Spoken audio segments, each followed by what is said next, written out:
तू सुल्तान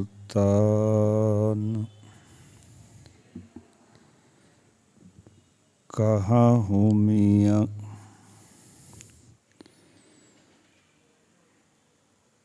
तेरी कवन वडाई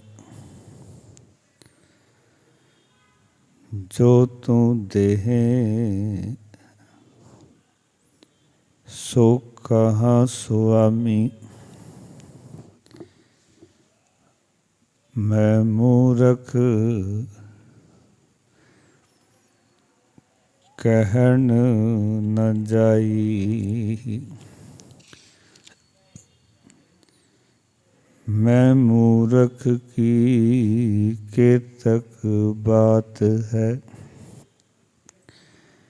मैं मूरख की केतक बात है कोट पराधी तरियारे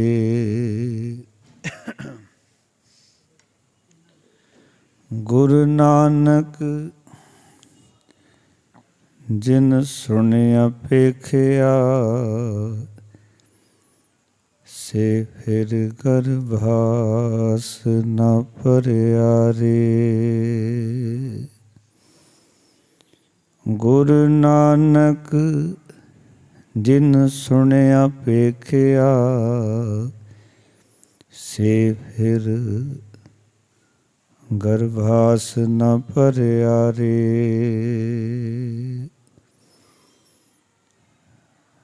तन तन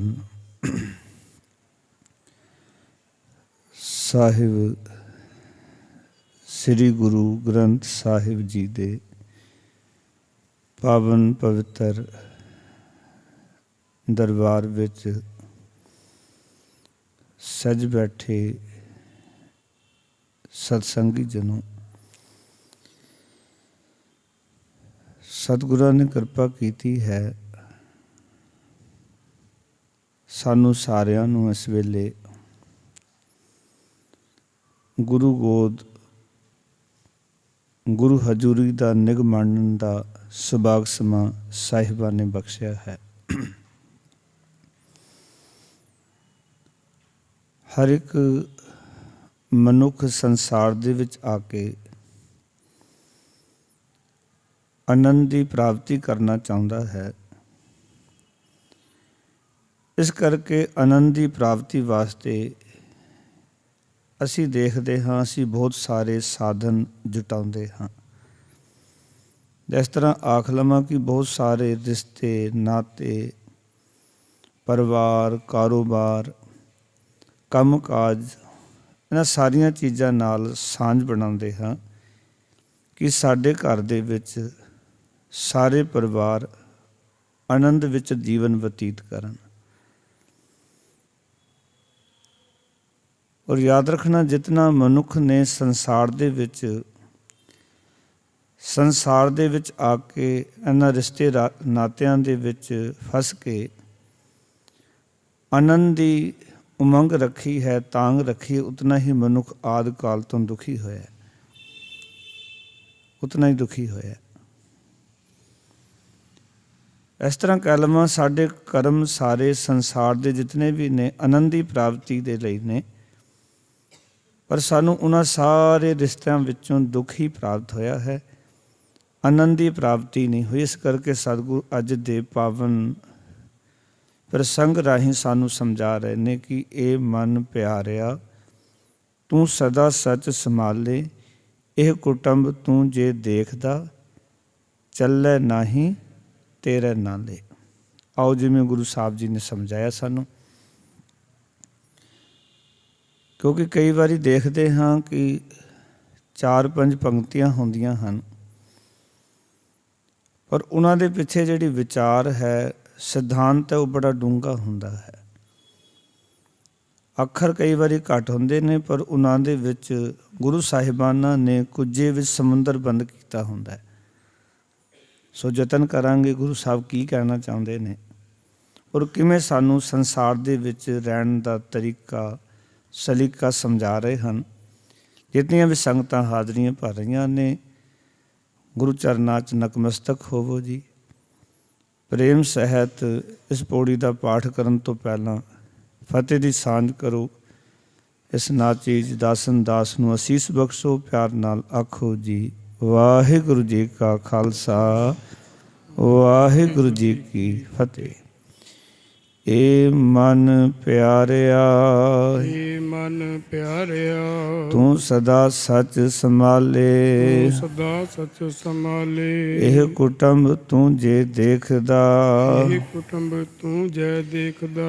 ਚੱਲੇ ਨਾਹੀਂ ਤੇਰੇ ਨਾਲੇ, ਚੱਲੇ ਨਾਹੀਂ ਤੇਰੇ ਨਾਲੇ। ਸਾਥ ਤੇਰੇ ਚੱਲੇ ਨਾਹੀਂ, ਸਾਥ ਤੇਰੇ ਚੱਲੇ ਨਾਹੀਂ। ਤਿਸ ਨਾਲ ਕਿਉਂ ਚਿਤ ਲਾਈਐ, ਇਸ ਨਾਲ ਕਿਉਂ ਚਿਤ ਲਾਈਐ। ਐਸਾ ਕੰਮ ਮੂਲੇ ਨਾ ਕੀਚੈ, ਐਸਾ ਕੰਮ ਮੂਲੇ ਨਾ ਕੀਚੈ। ਜਿਤ ਅੰਤ ਪਛੋਤਾਈਐ, ਜਿਤ ਅੰਤ ਪਛੋਤਾਈਐ। ਸਤਿਗੁਰੂ ਕਾ ਉਪਦੇਸ਼ ਸੁਣ ਤੂੰ, ਸਤਿਗੁਰੂ ਕਾ ਉਪਦੇਸ਼ ਸੁਣ ਤੂੰ। ਹੋਵੇ ਤੇਰੇ ਨਾਲੇ, ਹੋਵੇ ਤੇਰੇ ਨਾਲੇ। ਕਹਿ ਨਾਨਕ ਮਨ ਪਿਆਰੇ, ਕਹਿ ਨਾਨਕ ਮਨ ਪਿਆਰੇ। ਤੂੰ ਸਦਾ ਸੱਚ ਸੰਭਾਲੇ, ਤੂੰ ਸਦਾ ਸੱਚ ਸੰਭਾਲੇ। ਕਹਿ ਨਾਨਕ ਮਨ ਪਿਆਰੇ, ਕਹਿ ਨਾਨਕ ਮਨ ਪਿਆਰੇ। ਤੂੰ ਸਦਾ ਸੱਚ ਸੰਭਾਲੇ। ਤੂੰ ਸਦਾ ਸੱਚ ਸੰਭਾਲੇ। ਵਾਹਿਗੁਰੂ ਜੀ ਕਾ ਖਾਲਸਾ, ਵਾਹਿਗੁਰੂ ਜੀ ਕੀ ਫਤਿਹ। ਇਸ ਪਾਵਨ ਪੌੜੀ ਰਾਹੀਂ ਸਤਿਗੁਰੂ ਜੀ ਆਤਮਿਕ ਆਨੰਦ ਦਾ, ਆਤਮਿਕ ਜੀਵਨ ਦੀ ਪ੍ਰਾਪਤੀ ਦਾ ਇੱਕੋ ਇੱਕ ਵਸੀਲਾ ਦੱਸ ਰਹੇ ਹਨ, ਉਹ ਹੈ ਸੱਚ ਦੀ ਸੰਭਾਲ। ਜੇ ਸਾਡੀ ਜ਼ਿੰਦਗੀ 'ਚ ਆਤਮਿਕ ਸੁੱਖ ਨਹੀਂ ਤੇ ਅਸੀਂ ਅੱਜ ਤੱਕ ਇਹ ਸਮਝ ਲੈਣਾ ਜੋ ਕੁਝ ਸੰਭਾਲਿਆ ਉਹ ਝੂਠ ਨੂੰ ਹੀ ਸੰਭਾਲਿਆ ਹੈ। ਜੇ ਚਾਹੁੰਦੇ ਕਿ ਆਤਮਿਕ ਆਨੰਦ ਦੀ ਪ੍ਰਾਪਤੀ ਹੋਵੇ, ਸਤਿਗੁਰੂ ਕਹਿੰਦੇ ਫਿਰ ਤੁਹਾਨੂੰ ਸੱਚ ਦੀ ਸੰਭਾਲ ਕਰਨੀ ਪਏਗੀ, ਸੱਚ ਨੂੰ ਜੀਵਨ ਵਿੱਚ ਸੰਭਾਲਣਾ ਪਏਗਾ। ਅਸੀਂ ਦੇਖਦੇ ਹਾਂ ਜਿਹੜੀ ਚੀਜ਼ ਸਾਨੂੰ ਲੱਗਦੀ ਹੈ ਕੰਮ ਦੀ ਹੈ, ਘਰ ਦੇ ਵਿੱਚ ਅਸੀਂ ਸੰਭਾਲ ਲੈਂਦੇ ਹਾਂ। ਜਿਹੜੀ ਚੀਜ਼ ਸਾਨੂੰ ਲੱਗਦੀ ਹੈ ਕੰਮ ਦੀ ਨਹੀਂ, ਅਸੀਂ ਸਿੱਟ ਦਿੰਦੇ ਹਾਂ, ਉਹਦੀ ਸੰਭਾਲ ਨਹੀਂ ਕਰਦੇ। ਪਰ ਸੱਚ ਜਾਣਨਾ, ਜਦੋਂ ਰੂਹਾਨੀ ਮਾਰਗ ਦੀ ਗੱਲ ਕਰੀਏ ਨਾ, ਜੋ ਚੀਜ਼ ਅਸੀਂ ਸੰਭਾਲਣੀ ਸੀ ਉਸ ਤੋਂ ਕਿਨਾਰਾ ਕਰ ਲਿਆ, ਤੇ ਜੋ ਅਸੀਂ ਤਿਆਗਣਾ ਸੀ ਉਸ ਦੇ ਨਾਲ ਸਾਂਝ ਬਣਾ ਲਈ। ਗੁਰੂ ਸਾਹਿਬ ਨੇ ਇਸ ਕਰਕੇ ਸਾਨੂੰ ਜੀਵਨ ਦੇ ਵਿੱਚ ਇਹ ਗੱਲ ਸਮਝਾਈ ਕਿ ਜਿਸ ਦੇ ਨਾਲ ਤੂੰ ਸਾਂਝ ਬਣਾ ਕੇ ਤੁਰਿਆ ਹੈ, ਇਹ ਤਨ ਤਾਂ ਕੱਚਾ ਹੈ। ਜਿਹਨੂੰ ਮਰ ਕਹਿੰਦੇ ਕਾਚਾ ਤਨ ਸੰਚੈ ਮੂਰਖ ਗਵਾਰ, ਮਨਮੁਖ ਭੁੱਲੇ ਅੰਧ ਗਵਾਰ, ਵੇਖਿਆ ਕਹਿ ਤਨ ਸਦਾ ਦੁੱਖ ਹੋਏ, ਨਾ ਸਾਥ ਜਾਏ ਨਾ ਪ੍ਰਾਪਤ ਹੋਏ।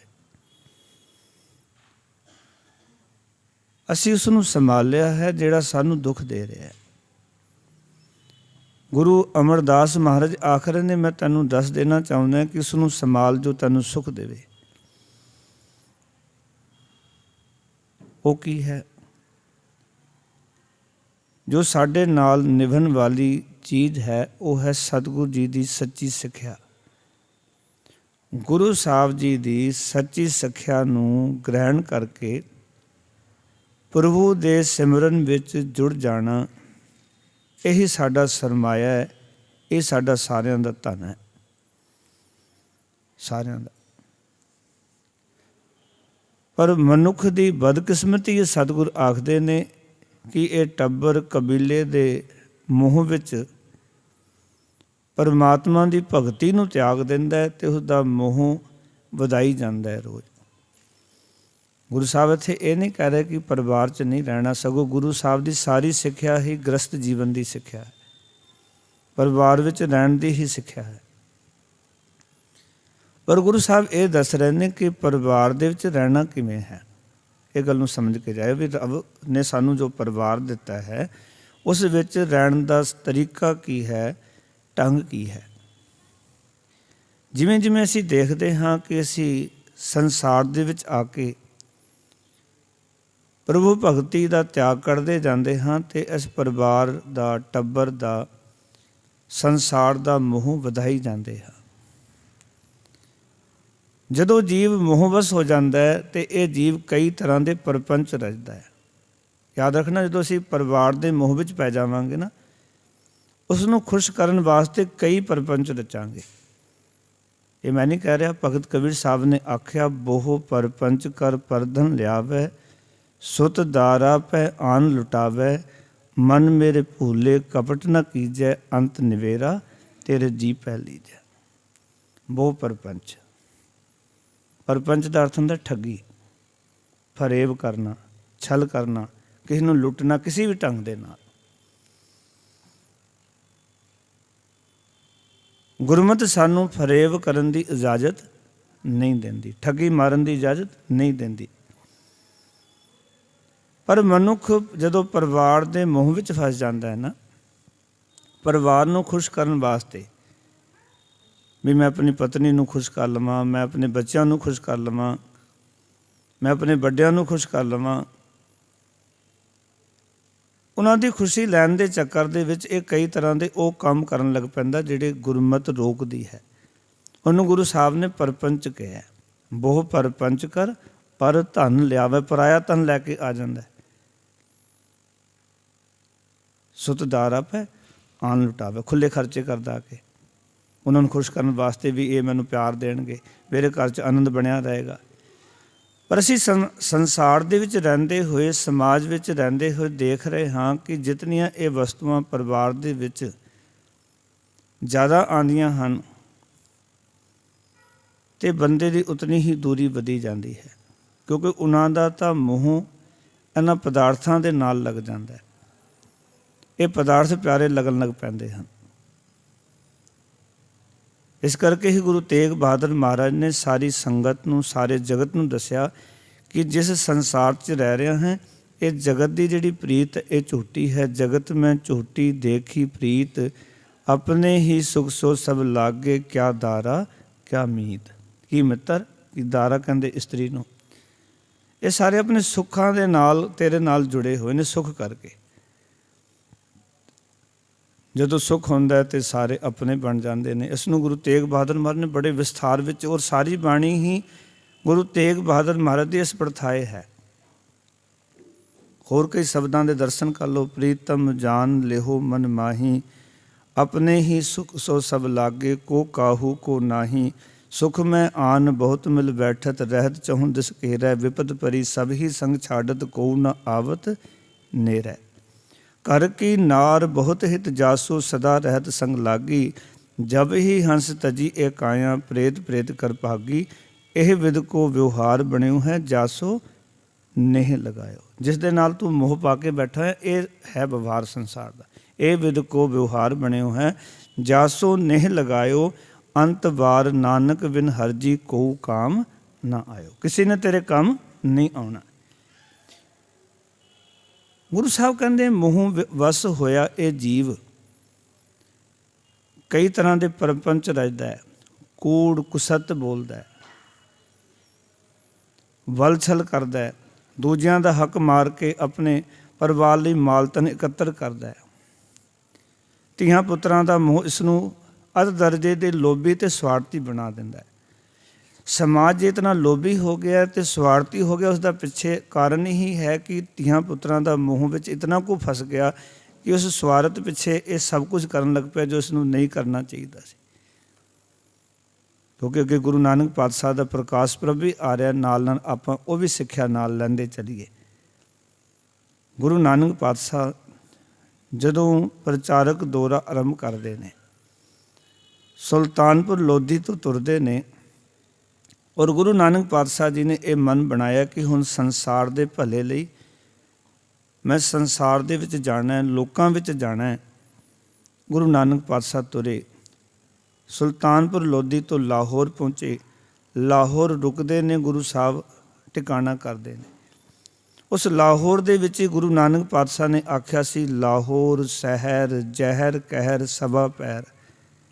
ਗੁਰੂ ਨਾਨਕ ਪਾਤਸ਼ਾਹ ਜਦੋਂ ਅੰਮ੍ਰਿਤ ਵੇਲੇ ਉੱਠੇ, ਕੀ ਵੇਖਦੇ ਹਨ ਕਿ ਲਾਹੌਰ ਦੇ ਜਿਹੜੇ ਨਿਵਾਸੀ ਹਨ, ਸਵੇਰੇ ਦੇ ਟਾਈਮ ਵੀ ਉੱਥੇ ਨੱਚਣੇ ਗਾਣੇ ਚੱਲ ਰਹੇ ਨੇ, ਲੋਕ ਨਸ਼ਿਆਂ ਦੇ ਵਿੱਚ ਟੱਲੀ ਹੋਏ ਫਿਰਦੇ ਨੇ। ਬਾਪੂ ਨਾਨਕ ਨੇ ਆਖਿਆ, ਇਹ ਲਾਹੌਰ ਦੇ ਜਿਹੜੇ ਨਿਵਾਸੀ ਨੇ ਨਾ, ਇਹ ਤਾਂ ਜ਼ਹਿਰ ਕਹਿਰ ਦੇ ਵਿੱਚ ਪਰਪਚੇ ਹੋਏ ਨੇ, ਉਹ ਜ਼ਹਿਰ ਕਹਿਰ ਦੇ ਵਿੱਚ ਪਏ ਹੋਏ ਨੇ। ਇਹ ਲਾਹੌਰ ਸ਼ਹਿਰ ਜ਼ਹਿਰ ਕਹਿਰ ਬਣਿਆ ਪਿਆ। ਇੱਥੇ ਤਾਂ ਜ਼ਹਿਰ ਪਾਓ ਕਿ ਸ਼ਰਾਬ ਦੇ ਨਸ਼ੇ, ਹੋਰ ਚੀਜ਼ਾਂ, ਉਹਨਾਂ ਵਿੱਚ ਤੁਸੀਂ ਗਲਤਾਨ ਹੋ। ਉੱਥੇ ਗੁਰੂ ਨਾਨਕ ਪਾਤਸ਼ਾਹ ਦਿਨ ਚੜ੍ਹਿਆ, ਅੰਮ੍ਰਿਤ ਵੇਲੇ ਆਪਣੀ ਬੰਦਗੀ ਕੀਤੀ। ਦਿਨ ਚੜ੍ਹਨ ਤੋਂ ਗੁਰੂ ਨਾਨਕ ਪਾਤਸ਼ਾਹ ਜੀ ਨੇ ਕੀ ਦੇਖਦੇ ਹਨ ਕਿ ਜਿੱਥੇ ਰੁਕੇ ਨੇ ਉੱਥੇ ਇੱਕ ਬੰਦੇ ਦਾ ਘਰ ਹੈ, ਜਿਸ ਦੇ ਘਰ ਦੇ ਅੱਗੇ 7 ਝੰਡੇ ਝੁੱਲ ਰਹੇ ਨੇ। 7 ਝੰਡੇ। ਉਹ ਕੌਣ ਸੀ? ਉਹ ਸੀ ਦੁਨੀ ਚੰਦ। ਬੜਾ ਅਮੀਰ ਸੀ, ਲਾਹੌਰ ਦਾ ਨਿਵਾਸੀ ਸੀ, ਪੈਸਾ ਬੜਾ ਸੀ। ਔਰ ਗੁਰੂ ਨਾਨਕ ਪਾਤਸ਼ਾਹ ਜੀ ਨੇ ਜਦੋਂ ਬਾਬਰ ਬਾਣੀ ਗਾਈ ਨਾ, ਉੱਥੇ ਇੱਕੋ ਇੱਕ ਵਿਚਾਰ ਸਾਡੇ ਸਾਹਮਣੇ ਰੱਖੀ। ਮਹਾਰਾਜ ਕਹਿੰਦੇ, ਪਾਪਾਂ ਵਾਜੋ ਹੋਵੇ ਨਾਹੀ, ਮੋਇਆ ਸਾਥ ਨਾ ਜਾਈ। ਬਹੁਤੀ ਮਾਇਆ ਜਿਹੜੀ ਪਾਪਾਂ ਤੋਂ ਬਿਨਾਂ ਇਕੱਠੀ ਨਹੀਂ ਹੁੰਦੀ। ਜੇ ਬੰਦੇ ਕੋਲ ਬਹੁਤ ਜ਼ਿਆਦਾ ਮਾਇਆ ਨਾ, ਸਮਝ ਲਓ ਪਿੱਛੇ ਕੋਈ ਨਾ ਕੋਈ ਪਾਪ ਜ਼ਰੂਰ ਚੱਲ ਰਿਹਾ, ਕੋਈ ਨਾ ਕੋਈ ਹੇਰਾ ਫੇਰੀ ਜ਼ਰੂਰ ਚੱਲ ਰਹੀ ਹੈ। ਬਹੁਤੀ ਮਾਇਆ ਪਾਪਾਂ ਤੋਂ ਬਿਨਾਂ ਇਕੱਠੀ ਹੋ ਹੀ ਨਹੀਂ ਸਕਦੀ। ਜੇ ਤੁਸੀਂ ਜੈਨੂਇਨ ਕੰਮ ਕਰੋ, ਸਹੀ ਢੰਗ ਨਾਲ ਕਰੋ, ਤਾਂ ਤੁਹਾਡੇ ਗੁਜ਼ਾਰੇ ਹੀ ਚੱਲਦੇ ਬਸ। ਪਰ ਹਾਂ, ਤੁਸੀਂ ਬਹੁਤ ਸਾਰੀ ਹੇਰਾ ਫੇਰੀ ਕਰੋ, ਚਲਾਕੀਆਂ ਕਰੋ, ਕੰਪਨੀਆਂ ਨੂੰ ਧੋਖਾ ਦਿਓ, ਲੋਕਾਂ ਨੂੰ ਧੋਖਾ ਦਿਓ, ਫਿਰ ਤਾਂ ਬਹੁਤੀ ਮਾਇਆ ਇਕੱਠੀ ਹੋ ਸਕਦੀ ਹੈ। ਪਰ ਗੁਰੂ ਨਾਨਕ ਪਾਤਸ਼ਾਹ ਕਹਿੰਦੇ, ਪਾਪਾਂ ਤੋਂ ਬਿਨਾਂ ਬਹੁਤੀ ਮਾਇਆ ਇਕੱਠੀ ਨਹੀਂ ਹੋ ਸਕਦੀ। ਗੁਰੂ ਨਾਨਕ ਪਾਤਸ਼ਾਹ ਦੇਖ ਕੇ ਦੰਗ ਰਹਿ ਗਏ ਵੀ 7 ਝੰਡੇ। ਉਸ ਵੇਲੇ 7 ਝੰਡੇ ਦਾ ਅਰਥ ਸੀ ਵੀ ਕੋਈ ਬੰਦੇ ਕੋਲ ਲੱਖ ਰੁਪਇਆ ਹੁੰਦਾ ਸੀ, ਇੱਕ ਝੰਡਾ ਲਾਉਂਦਾ ਸੀ। ਉਹਦੇ ਕੋਲ 7 ਲੱਖ ਰੁਪਏ ਸਨ ਤੇ ਉਹਨੇ 7 ਝੰਡੇ ਲਾਏ ਸਨ, ਕਿ ਸਾਰਿਆਂ ਨੂੰ ਪਤਾ ਲੱਗ ਸਕੇ ਕਿ ਮੈਂ 7 ਲੱਖ ਦਾ ਮਾਲਕ ਹਾਂ, ਲੱਖਪਤੀ ਹਾਂ। ਅੱਜ ਤੱਕ ਕਰੋੜਪਤੀ ਨੂੰ ਵੀ ਕੋਈ ਕੁਛ ਨਹੀਂ ਸਮਝਦਾ ਨਾ। ਉਸ ਵੇਲੇ ਲੱਖਪਤੀ ਦੀ ਬੜੀ ਕੀਮਤ ਹੁੰਦੀ। ਕੋਈ ਹਜ਼ਾਰਪਤੀ ਵੀ ਹੁੰਦਾ ਸੀ, ਉਹਨੂੰ ਵੀ ਬਹੁਤ ਵੱਡਾ ਅਮੀਰ ਸਮਝਿਆ ਜਾਂਦਾ। ਉਹ ਤਾਂ ਲੱਖਪਤੀ ਸੀ। ਕਿਉਂਕਿ ਜ਼ਮਾਨਾ ਦੇਖੋ ਨਾ, 550 ਸਾਲ ਪਹਿਲਾਂ ਉੱਥੇ ਉਸ ਵੇਲੇ ਟਕੇ ਦੀ ਵੀ ਬੜੀ ਕੀਮਤ ਹੁੰਦੀ ਸੀ, ਆਨੇ ਦੀ ਵੀ ਬੜੀ ਕੀਮਤ, ਛੋਟੀ ਜਿਹੜੀ ਕਰੰਸੀ ਉਹਦੀ ਵੀ ਬੜੀ ਕੀਮਤ ਸੀ। ਹੁਣ ਉਸ ਬੰਦੇ ਕੋਲ 7 ਲੱਖ ਰੁਪਏ ਨੇ। ਗੁਰੂ ਨਾਨਕ ਪਾਤਸ਼ਾਹ ਜੀ ਸਵੇਰੇ ਸੰਗਤ ਇਕੱਤਰ ਹੋ ਗਈ, ਕਿਉਂਕਿ ਉਸ ਵੇਲੇ ਤੱਕ ਗੁਰੂ ਨਾਨਕ ਪਾਤਸ਼ਾਹ ਦੀ ਮਹਿਮਾ ਚਾਰੇ ਪਾਸੇ ਹੋ ਚੁੱਕੀ ਸੀ। ਸੁਲਤਾਨਪੁਰ ਲੋਧੀ ਵੀ ਸਤਸੰਗਤ ਹੁੰਦੀ ਹੈ। ਅੰਮ੍ਰਿਤ ਵੇਲੇ ਉੱਠਦੇ ਨੇ, ਬੇਈ ਨਦੀ 'ਤੇ ਸਤਸੰਗ ਚੱਲਦਾ ਹੈ। ਔਰ ਉੱਥੇ ਦਾ ਨਿਵਾਸੀ ਭਾਈ ਮਨਸੁਖ ਜਿਹੜਾ ਹੈ, ਗੁਰੂ ਸਾਹਿਬ ਦਾ ਸਿੱਖ ਬਣ ਚੁੱਕਿਆ, ਲਾਹੌਰ ਨਿਵਾਸੀ। ਅਤੇ ਜਿੱਥੇ ਕਿ ਭਾਈ ਮਨਸੁਖ ਆਇਆ ਅਤੇ ਬਹੁਤ ਸਾਰੇ ਲੋਕਾਂ ਨੂੰ ਸੱਦਾ ਦਿੱਤਾ ਵੀ ਗੁਰੂ ਨਾਨਕ ਪਾਤਸ਼ਾਹ ਆਏ ਨੇ, ਆਓ ਕੁਛ ਲਾਹਾ ਲਈਏ ਚੱਲ ਕੇ। ਗੁਰੂ ਨਾਨਕ ਪਾਤਸ਼ਾਹ ਨੇ ਸਤਸੰਗ ਕਰਨਾ ਹੈ। ਬਹੁਤ ਸਾਰੇ ਲੋਕ ਇਕੱਠੇ ਹੋਏ। ਉਹਨਾਂ ਲੋਕਾਂ ਦੇ ਵਿੱਚ ਦੁਨੀ ਚੰਦ ਵੀ ਆਇਆ। ਇੱਕ ਵਾਰੀ ਉਚਾਰਨ ਕਰੋ, ਸਤਿਨਾਮ। ਬਹੁਤ ਸਾਰੇ ਲੋਕ ਇਕੱਠੇ ਹੋ ਕੇ ਆਏ, ਦੁਨੀ ਚੰਦ ਵੀ ਉੱਥੇ ਪਹੁੰਚਿਆ। ਪਿਆਰ ਵਾਲਿਓ, ਸੱਚ ਜਾਣਨਾ, ਗੁਰੂ ਨਾਨਕ ਪਾਤਸ਼ਾਹ ਨੇ ਉਪਦੇਸ਼ ਬਖਸ਼ਿਆ। ਸਤਸੰਗ ਤੋਂ ਬਾਅਦ ਸਾਰੇ ਜਾਣ ਲੱਗੇ, ਗੁਰੂ ਨਾਨਕ ਪਾਤਸ਼ਾਹ ਨੇ ਦੁਨੀ ਚੰਦ ਨੂੰ ਰੋਕ ਲਿਆ। ਕਿਉਂਕਿ ਮਹਾਰਾਜ ਜਿਹੜੇ ਨਾ, ਕੱਟ ਕੱਟ ਕੇ ਅੰਤਰ ਕੀ ਜਾਣਤ, ਭਲੇ ਬੁਰੇ ਕੀ ਪੀਰ ਪਛਾਨਤ। ਅੰਦਰ ਦੀ ਜਾਣਦੇ ਨੇ, ਅੰਤਰਜਾਮੀ ਨੇ। ਮਹਾਰਾਜ ਨੇ ਰੋਕਿਆ ਅਤੇ ਕਹਿਣ ਲੱਗੇ, ਦੁਨੀ ਚੰਦ, ਮੈਂ ਇੱਕ ਚੀਜ਼ ਤੈਨੂੰ ਦੇਣੀ ਹੈ ਅਤੇ ਤੇਰੇ ਕੋਲੋਂ ਅੱਗੇ ਜਾ ਕੇ ਲਵਾਂਗੇ। ਉਹ ਚੀਜ਼ ਕੀ ਸੀ? ਗੁਰੂ ਨਾਨਕ ਪਾਤਸ਼ਾਹ ਨੇ ਇੱਕ ਸੂਈ ਦਿੱਤੀ ਦੁਨੀ ਚੰਦ ਨੂੰ, ਇਹ ਲੈ ਜਾ ਅਤੇ ਅੱਗੇ ਜਾ ਕੇ ਤੇਰੇ ਕੋਲੋਂ ਲੈ ਲਵਾਂਗੇ। ਇਹ ਗੁਰੂ ਨਾਨਕ ਪਾਤਸ਼ਾਹ ਦੇ ਬਚਨਾਂ ਨੂੰ ਸੱਤ ਕਰਕੇ ਕਿ ਮਹਾਰਾਜ 7 ਬਚਨ। ਸੂਈ ਲੈ ਕੇ ਘਰ ਆਇਆ। ਘਰ ਆ ਕੇ ਇਸ ਨੇ ਆਖਿਆ ਕਿ ਅੱਜ ਬਹੁਤ ਵੱਡੇ ਪੀਰ ਆਏ ਸਨ, ਗੁਰੂ ਆਏ ਸਨ, ਗੁਰੂ ਨਾਨਕ ਪਾਤਸ਼ਾਹ। ਉਹਨਾਂ ਨੇ ਜਿੱਥੇ ਕਿ ਉਪਦੇਸ਼ ਦਿੱਤਾ ਹੈ, ਉੱਥੇ ਨਾਲ ਇਹ ਸੂਈ ਦਿੱਤੀ ਹੈ ਔਰ ਆਖਿਆ ਤੇਰੇ ਕੋਲੋਂ ਅਗਲੇ ਲੋਕ ਵਿੱਚ ਜਾ ਕੇ ਲੈ ਲਵਾਂਗੇ। ਇੱਕ ਵਾਰੀ ਉਚਾਰਨ ਕਰੋ, ਸਤਿਨਾਮ। ਅਗਲੇ ਲੋਕ ਦੇ ਅੰਦਰ ਜਦੋਂ ਇਹ ਗੱਲ ਆਖੀ, ਪਿਆਰ ਵਾਲਿਓ, ਸੱਚ ਜਾਣਨਾ, ਉਸਦੀ ਘਰਵਾਲੀ ਆਖਣ ਲੱਗੀ, ਉਸ ਲੋਕ ਦੇ ਵਿੱਚ ਭਲਿਓ ਕੁਛ ਵੀ ਨਹੀਂ ਜਾਂਦਾ। ਸੂਈ ਕਿਵੇਂ ਲੈ ਕੇ ਜਾਏਗਾ? ਇਹ ਸਰੀਰ ਵੀ ਨਹੀਂ ਜਾਂਦਾ। ਕਿਉਂਕਿ ਗੁਰੂ ਤੇਗ ਬਹਾਦਰ ਮਹਾਰਾਜ ਨੇ ਬਚਨ ਆਖੇ ਨੇ, ਜੋ ਤਨ ਉਪਜਿਓ ਸੰਗ ਹੀ ਸੋ ਵੀ ਸੰਗ ਨਾ ਹੋਇਆ। ਜਿਹੜਾ ਤਨ ਨਾਲ ਲੈ ਕੇ ਆਏ ਨਾ, ਜਦੋਂ ਜਾਣਾ ਇਹ ਸਰੀਰ ਨੇ ਨਹੀਂ ਜਾਣਾ, ਆਤਮਾ ਇਕੱਲੀ ਚਲੀ ਜਾਏਗੀ। ਜਿਸ ਦਿਨ ਤਨ ਆਇਆ ਸੀ ਆਤਮਾ ਨਾਲ ਆਈ ਸੀ, ਬਾਅਦ ਦੇ ਵਿੱਚ ਆਤਮਾ ਜ਼ਰੂਰ ਜਾਏਗੀ ਪਰ ਸਰੀਰ ਨੇ ਬਿਲਕੁਲ ਨਹੀਂ ਜਾਣਾ। ਸਰੀਰ ਨੇ ਇੱਥੇ ਹੀ ਰਹਿ ਜਾਣਾ, ਆਤਮਾ ਨੇ ਅੱਗੇ ਜਾਣਾ, ਸਫ਼ਰ ਆਤਮਾ ਨੇ ਕਰਨਾ। ਆਖਣ ਲੱਗੇ ਇਹ ਸਰੀਰ ਨੇ ਨਾਲ ਜਾਣਾ ਨਹੀਂ, ਤੇ ਇਹ ਤਾਂ ਸਰੀਰ ਹੀ ਸਮਾਨ ਇੱਕ ਥਾਂ ਤੇ ਦੂਜੀ ਥਾਂ ਚੁੱਕ ਕੇ ਲੈ ਜਾ ਸਕਦਾ ਹੈ, ਤੇ ਸਮਾਨ ਤੇ ਨਾਲ ਜਾਣਾ ਨਹੀਂ ਹੈ। ਤੁਸੀਂ ਵਾਪਸ ਕਰਕੇ ਆਓ। ਹੁਣ ਉੱਥੇ ਗੱਲਾਂ ਬਾਤਾਂ ਹੋਈਆਂ ਘਰਵਾਲੀ ਨਾਲ ਕਿ ਭਲੇ ਲੋਕੇ, ਜੋ ਕੰਮ ਮੈਂ ਕਰਦਾ ਰਿਹਾ ਹਾਂ, ਸੰਸਾਰ ਦੇ ਵਿੱਚ ਵਿਚਰਦਾ ਰਿਹਾ ਹਾਂ, ਜੋ ਮੈਂ ਪਾਪ ਵੀ ਕੀਤੇ ਨੇ ਉਹਨਾਂ ਦੀ ਭਾਗੀਦਾਰ ਤਾਂ ਤੂੰ ਵੀ ਹੋਵੇਂਗੀ। ਕਹਿਣ ਲੱਗੀ ਮੈਂ ਕਿਉਂ ਹੋਵਾਂਗੀ? ਪਾਪ ਤੁਸੀਂ ਕੀਤੇ ਨੇ, ਮੈਂ ਭਾਗੀਦਾਰ ਕਿਉਂ ਬਣਾ? ਬੱਚਿਆਂ ਨੂੰ ਪੁੱਛਿਆ, ਬੱਚੇ ਕਹਿਣ ਲੱਗੇ ਅਸੀਂ ਕਿਉਂ ਭਾਗੀਦਾਰ ਹੋਈਏ? ਪਾਪ ਤੁਸੀਂ ਕੀਤੇ ਨੇ, ਤੁਹਾਡੇ ਕਰਮਾਂ ਦਾ ਫਲ ਤੁਹਾਨੂੰ ਪ੍ਰਾਪਤ ਹੋਣਾ, ਸਾਡੇ ਕਰਮਾਂ ਦਾ ਫਲ ਸਾਨੂੰ ਪ੍ਰਾਪਤ ਹੋਣਾ। ਇਸ ਕਰਕੇ ਇਹ ਗੱਲ ਯਾਦ ਰੱਖੋ ਕਿ ਇਹ ਸੂਈ ਨੇ ਅੱਗੇ ਨਹੀਂ ਜਾਣਾ। ਇਹ ਸਾਰੀਆਂ ਗੱਲਾਂ ਜਦੋਂ ਉਸਨੇ ਸੁਣਿਆ, ਬੜਾ ਹੈਰਾਨ ਕਿ ਮੈਂ ਤਾਂ ਇਹਨਾਂ ਪਰਿਵਾਰ ਕਰਕੇ ਸਭ ਕੁਝ ਕਰਦਾ ਰਿਹਾ। ਇਹ ਕਹਿੰਦੇ ਨੇ ਅਸੀਂ ਤੇਰੇ ਕਰਮਾਂ ਦੇ ਵਿੱਚ ਸਾਥੀ ਨਹੀਂ ਹਾਂ, ਤੇਰੇ ਕਰਮ ਤੇਰੇ ਨਾਲ ਨੇ, ਸਾਡੇ ਕਰਮ ਸਾਡੇ ਨਾਲ ਨੇ। ਉਸ ਵੇਲੇ ਇਹ ਵਾਪਸ ਜਾਂਦਾ ਗੁਰੂ ਨਾਨਕ ਪਾਤਸ਼ਾਹ ਕੋਲ, ਕਹਿੰਦਾ ਵੀ ਸੂਈ ਰੱਖ ਲਓ, ਇਹ ਅੱਗੇ ਨਹੀਂ ਜਾ ਸਕਦੀ। ਪਰ ਲੋਕ ਵਿੱਚ ਜਾ ਕੇ ਮੈਂ ਤੁਹਾਨੂੰ ਦੇ ਨਹੀਂ ਸਕਦਾ, ਕਿਉਂਕਿ ਉੱਥੇ ਤਾਂ ਕੋਈ ਚੀਜ਼ ਨਾਲ ਹੀ ਨਹੀਂ ਜਾਂਦੀ, ਸਰੀਰ ਹੀ ਨਾਲ ਨਹੀਂ ਜਾਂਦਾ। ਗੁਰੂ ਨਾਨਕ ਪਾਤਸ਼ਾਹ ਹੱਸ ਕੇ ਕਹਿੰਦੇ ਨੇ ਦੁਨੀ ਚੰਦ ਨੂੰ, ਇਹ ਗੱਲ ਦੱਸ ਕਿ ਇਤਨਾ ਧਨ ਇਕੱਠਾ ਕੀਤਾ ਕਿ ਇਹ ਨਾਲ ਜਾਏਗਾ? ਇੱਕ ਛੋਟੀ ਜਿਹੀ ਸੂਈ ਨਹੀਂ ਲਿਜਾ ਸਕਦਾ। 7 ਝੰਡੇ ਲਾਏ ਨੇ, ਸਾਰੇ ਲੋਕਾਂ ਦੇ ਵਿੱਚ ਇਹ ਗੱਲ ਹੈ ਵੀ ਇਹ 7 ਲੱਖ ਦਾ ਮਾਲਕ ਹੈ, ਇਤਨਾ ਧਨ ਨਾਲ ਜਾਏਗਾ? ਅੱਜ ਸੁਰਤ ਦੇ ਵਿੱਚ ਕਿਸੇ ਨੇ ਜਾਗ ਲਗਾਈ, ਕਿਉਂਕਿ ਸੁੱਤਾ ਹੋਇਆ ਸੀ ਮਾਇਆ ਦੇ ਹੰਕਾਰ ਦੇ ਵਿੱਚ। ਅੱਜ ਸੁਰਤੀ ਨੂੰ ਜਾਗ ਲੱਗੀ। ਜਦੋਂ ਗੁਰੂ ਸਾਹਿਬ ਨੇ ਕਿਹਾ ਇਹ ਤਨ ਨਾਲ ਲੈ ਕੇ ਜਾਏਗਾ, ਤੇ ਆਖਣ ਲੱਗਾ ਮਹਾਰਾਜ ਜੇ ਸੂਈ ਨਾਲ ਨਹੀਂ ਜਾਣੀ, ਤੁਸੀਂ ਸਮਝਾ ਦਿੱਤਾ, ਤੇ ਇਹ ਤਨ ਕਿਵੇਂ ਨਾਲ ਜਾਏਗਾ? ਇਹ ਵੀ ਨਹੀਂ ਜਾਣਾ।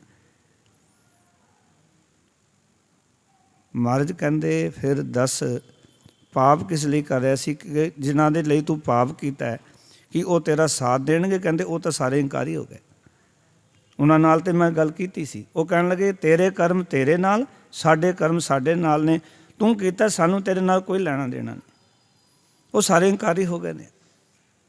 ਪੁੱਤਰ ਵੀ ਇਨਕਾਰੀ, ਪਤਨੀ ਵੀ ਇਨਕਾਰੀ ਹੋ ਗਈ। ਉਹ ਕਹਿੰਦੇ ਨਹੀਂ। ਆਖਣ ਲੱਗੇ ਜੇ ਤੇਰੇ ਕਰਮ ਤੇਰੇ ਨਾਲ ਨੇ ਤਾਂ ਉੱਥੇ ਪਰਮਾਤਮਾ ਦੀ ਦਰਗਾਹ ਵਿੱਚ ਕਰਮਾਂ ਦਾ ਲੇਖਾ ਹੈ, ਕਿਉਂਕਿ ਸਭਨਾ ਕਾ ਦਰ ਲੇਖਾ ਹੋਏ, ਕਰਨੀ ਬਾਜੋ ਤਰੈ ਨਾ ਕੋਈ। ਗੁਰੂ ਗ੍ਰੰਥ ਸਾਹਿਬ ਜੀ ਕਹਿੰਦੇ ਸ਼ੁਭ ਕਰਮਾਂ ਤੋਂ ਬਿਨਾਂ ਉੱਥੇ ਕਿਸੇ ਨੇ ਪਾਰ ਨਹੀਂ ਹੋਣਾ। ਉੱਥੇ ਤੇਰੇ ਸ਼ੁਭ ਕਰਮਾਂ ਨੇ ਤੈਨੂੰ ਪਾਰ ਕਰਨਾ। ਹੁਣ ਮਹਾਰਾਜ ਦੇ ਚਰਨੀ ਪੈ ਗਿਆ, ਬੈਰਾਗ ਪੈਦਾ ਹੋ ਗਿਆ, ਮਨ ਵਿੱਚ ਕੀਤੇ ਹੋਏ ਪਾਪਾਂ ਦਾ ਪਛਤਾਵਾ ਜਾਗਿਆ ਵੀ ਮੈਂ ਇਤਨੇ ਪਾਪ ਕੀਤੇ ਤੇ ਨਾਲ ਕੁਛ ਨਹੀਂ ਜਾਣਾ, ਕਿਉਂ ਕੀਤੇ? ਰੋ ਰੋ ਕੇ ਗੁਰੂ ਨਾਨਕ ਪਾਤਸ਼ਾਹ ਦੇ ਚਰਨ ਧੋ ਦਿੱਤੇ। ਇੱਕ ਵਾਰੀ ਉਚਾਰਨ ਕਰੋ ਸਤਨਾਮ। ਜੀਵਨ ਵਿੱਚ ਪਛਤਾਵਾ ਜੇ ਪੈਦਾ ਹੋ ਜਾਏ ਨਾ, ਉਹ ਜਨਮ ਜਨਮਾਂਤਰਾਂ ਦੇ ਪਾਪ ਧੋ ਦਿੰਦਾ। ਜੇ ਕਿਤੇ ਪਛਤਾਵਾ ਹੋ ਜਾਏ ਆਪਣੇ ਕੀਤੇ ਕਰਮਾਂ ਦਾ, ਵੀ ਮੈਂ ਕਰਮ ਜੋ ਕੀਤੇ ਨੇ ਨਾ ਉਹ ਗਲਤ ਕੀਤੇ ਨੇ, ਪਛਤਾਵਾ ਹੀ ਉਹ ਸਾਬੁਣ ਹੈ ਜਿਹੜੇ ਸਾਡੇ ਅੰਦਰ ਦੇ ਕੀਤੇ ਹੋਏ ਸਾਰੇ ਪਾਪ ਧੋਂਦੇ ਨੇ। ਜਿਵੇਂ ਆਪਾਂ ਕੱਪੜਾ ਧੋਂਦੇ ਨਾ, ਭਰੀਏ ਹੱਥ ਪੈਰ ਤਨ ਤੇ ਪਾਣੀ ਧੋਤਾ, ਉਤਰਸ ਖੇ ਮੂਤ ਪਲੀਤੀ ਕੱਪੜ ਹੋਏ ਦੇ ਸਾਬੂਨ ਲਈਏ ਉਹ ਧੋਏ। ਯਾਦ ਰੱਖਣਾ, ਇਸ ਤਰ੍ਹਾਂ ਆਪਣੇ ਅੰਦਰ ਦੇ ਪਾਪ ਧੋਣ ਵਾਸਤੇ ਜਦੋਂ ਬੈਰਾਗ ਪੈਦਾ ਹੋ ਜਾਏ, ਇਹਨੂੰ ਕਹਿੰਦੇ ਮਹਾਰਾਜ ਬਾਣੀ ਵਿੱਚ ਬਿਨ ਬੈਰਾਗ ਨਾ ਛੁੱਟਸ ਮਾਇਆ। ਇਸ ਮਾਇਆ ਦੀ ਬੰਧਨਾਂ ਤੋਂ ਛੁਟਕਾਰਾ ਬੈਰਾਗ ਤੋਂ ਬਿਨਾਂ ਹੋ ਹੀ ਨਹੀਂ ਸਕਦਾ। ਬੈਰਾਗ ਆ ਗਿਆ ਸਮਝ ਲਓ ਉਸ ਦਿਨ ਸਾਡੇ ਸਾਰੇ ਬੰਧਨ ਕੱਟੇ ਗਏ ਜੀਵਨ ਵਿੱਚ। ਇਹਨਾਂ ਬੈਰਾਗ ਦਾ ਇੱਕ ਵੀ ਅਥਰੂ ਅੱਖ 'ਚੋਂ ਡਿੱਗਿਆ ਨਾ, ਕਿਉਂਕਿ ਜਦੋਂ ਜੀਵਨ ਵਿੱਚ ਤੁਸੀਂ ਜੀਓਗੇ ਤਾਂ ਗੁਰੂ ਸਾਹਿਬ ਜੀ ਨੇ ਇਹ ਜੀਵਨ ਜਾਚ ਸਾਨੂੰ ਬਖਸ਼ੀ ਕਿ ਅਸੀਂ ਆਪਣੇ ਜੀਵਨ ਦੇ ਵਿੱਚ ਕੀਤੇ ਹੋਏ ਕਰਮਾਂ ਦਾ ਪਛਤਾਵਾ ਕਰਨਾ ਹੈ, ਪਛਤਾਤਾਪ ਕਰਨਾ ਵੀ ਮੇਰੇ ਕੋਲੋਂ ਪਾਪ ਹੋ ਗਏ ਨੇ, ਔਰ ਫਿਰ ਉਸ ਦੀ ਖਿਮਾ ਮੰਗਣੀ। ਇਸ ਨੇ ਵੀ ਖਿਮਾ ਮੰਗੀ। ਔਰ ਮਹਾਰਾਜ ਨੂੰ ਕਹਿੰਦਾ ਹੁਣ ਅੱਗੇ ਲਈ ਉਪਦੇਸ਼ ਬਖਸ਼ੋ ਕਿ ਮੈਂ ਸੋਹਣਾ ਜੀਵਨ ਜੀ ਸਕਾਂ। ਮਹਾਰਾਜ ਆਖਣ ਲੱਗੇ ਇਹ ਧਨ ਮਨੁੱਖਤਾ ਵਿੱਚ ਲੋੜਵੰਦਾਂ ਵਿੱਚ ਵੰਡ ਅਤੇ ਅੱਜ ਤੋਂ 10 ਨੂੰਹਾਂ ਦੀ ਕਿਰਤ ਕਰ, ਉਹਦੇ ਵਿੱਚੋਂ ਆਪਣੇ ਜੀਵਨ ਦਾ ਗੁਜ਼ਰਾਨ ਚਲਾ। ਕਹਿੰਦੇ ਨੇ ਇਸ ਨੇ ਉਹ ਧਨ ਲੋਕਾਂ ਵਿੱਚ ਵੰਡਿਆ, ਕਿਉਂਕਿ ਸਾਰਾ ਧਨ ਇਕੱਠਾ ਹੀ ਇੱਦਾਂ ਕੀਤਾ ਸੀ, ਕਿਸੇ ਦੇ ਲੇਬਰ ਕਰਾ ਲਈ ਪੈਸੇ ਨਹੀਂ ਦਿੱਤੇ, ਕੰਮ ਕਰਾ ਲਿਆ, ਚੌਧਰੀ ਸੀ ਪੈਸੇ ਨਹੀਂ ਸੀ ਦਿੰਦਾ। ਦੇਖੋ ਨਾ, ਅਸੀਂ ਚੌਧਰ ਦੇ ਨਸ਼ੇ ਵਿੱਚ ਕਈ ਵਾਰੀ ਗਰੀਬਾਂ ਦੇ ਹੱਕ ਮਾਰ ਜਾਂਦੇ। ਰਿਕਸ਼ੇ 'ਤੇ ਆਉਂਦੇ ਹਾਂ, ਉਹ ਕਹਿੰਦਾ 20 ਲੈਣੇ ਸੀ, ਕਹਿੰਦੇ 10 ਹੀ ਦੇਣੇ ਨੇ। ਕਦੇ ਜੀਵਨ 'ਚ ਵੇਖਣਾ ਕਿਸੇ ਗਰੀਬ ਦਾ ਹੱਕ ਨਾ ਮਾਰਨਾ, ਜਿਹਨੇ ਆਪਣੀ ਭੰਨ ਤੋੜ ਮਿਹਨਤ ਕੀਤੀ ਹੋਵੇ ਨਾ, ਉਹਦਾ ਹੱਕ ਮਾਰਨਾ ਸਮਝ ਲਓ ਇਸ ਤਰ੍ਹਾਂ ਤੇ ਜਿਵੇਂ ਕਿਸੇ ਦਾ ਖੂਨ ਪੀਣਾ। ਇਹ ਕਈ ਸਾਲ ਪਹਿਲਾਂ 2007 ਜਾਂ 2008 ਦੀ ਗੱਲ ਹੋਣੀ ਹੈ। ਲਖਨਊ ਸੀ, ਉੱਥੇ ਸੇਵਾ ਸੀ ਕਥਾ ਦੀ ਦਾਸ ਦੀ, ਅਤੇ ਉਸ ਵੇਲੇ ਮੈਨੂੰ ਪਹਿਲੀ ਵਾਰ ਇਸ ਗੱਲ ਦਾ ਅਨੁਭਵ ਹੋਇਆ ਸੀ। ਮੈਂ ਕਿਸੇ ਰਿਕਸ਼ੇ ਵਾਲੇ ਨਾਲ ਅੜੀ ਕਰ ਰਿਹਾ ਸੀ। ਉਹ ਕਹਿੰਦਾ ਜੀ 10 ਰੁਪਏ ਲੱਗਣਗੇ। ਮੈਂ ਕਿ ਮੈਂ 5 ਰੁਪਏ ਦੇਣੇ ਨੇ। ਉਹ ਕਹਿੰਦਾ ਨਹੀਂ ਜੀ ਦੂਰ ਬੜਾ ਹੈ, 10 ਰੁਪਏ ਲੱਗਣਗੇ। ਪਤਾ ਨਹੀਂ ਮਹਾਰਾਜ ਨੇ ਐਸਾ ਅਹਿਸਾਸ ਕਰਾਇਆ, ਮੈਂ ਗੁਰਦੁਆਰੇ ਜਾ ਕੇ ਉਤਰਨਾ ਸੀ, ਮੈਂ ਉਹਨੂੰ 15 ਰੁਪਏ ਦਿੱਤੇ। ਇੱਕ ਵਾਰ ਉਚਾਰਨ ਕਰੋ ਸਤਿਨਾਮ।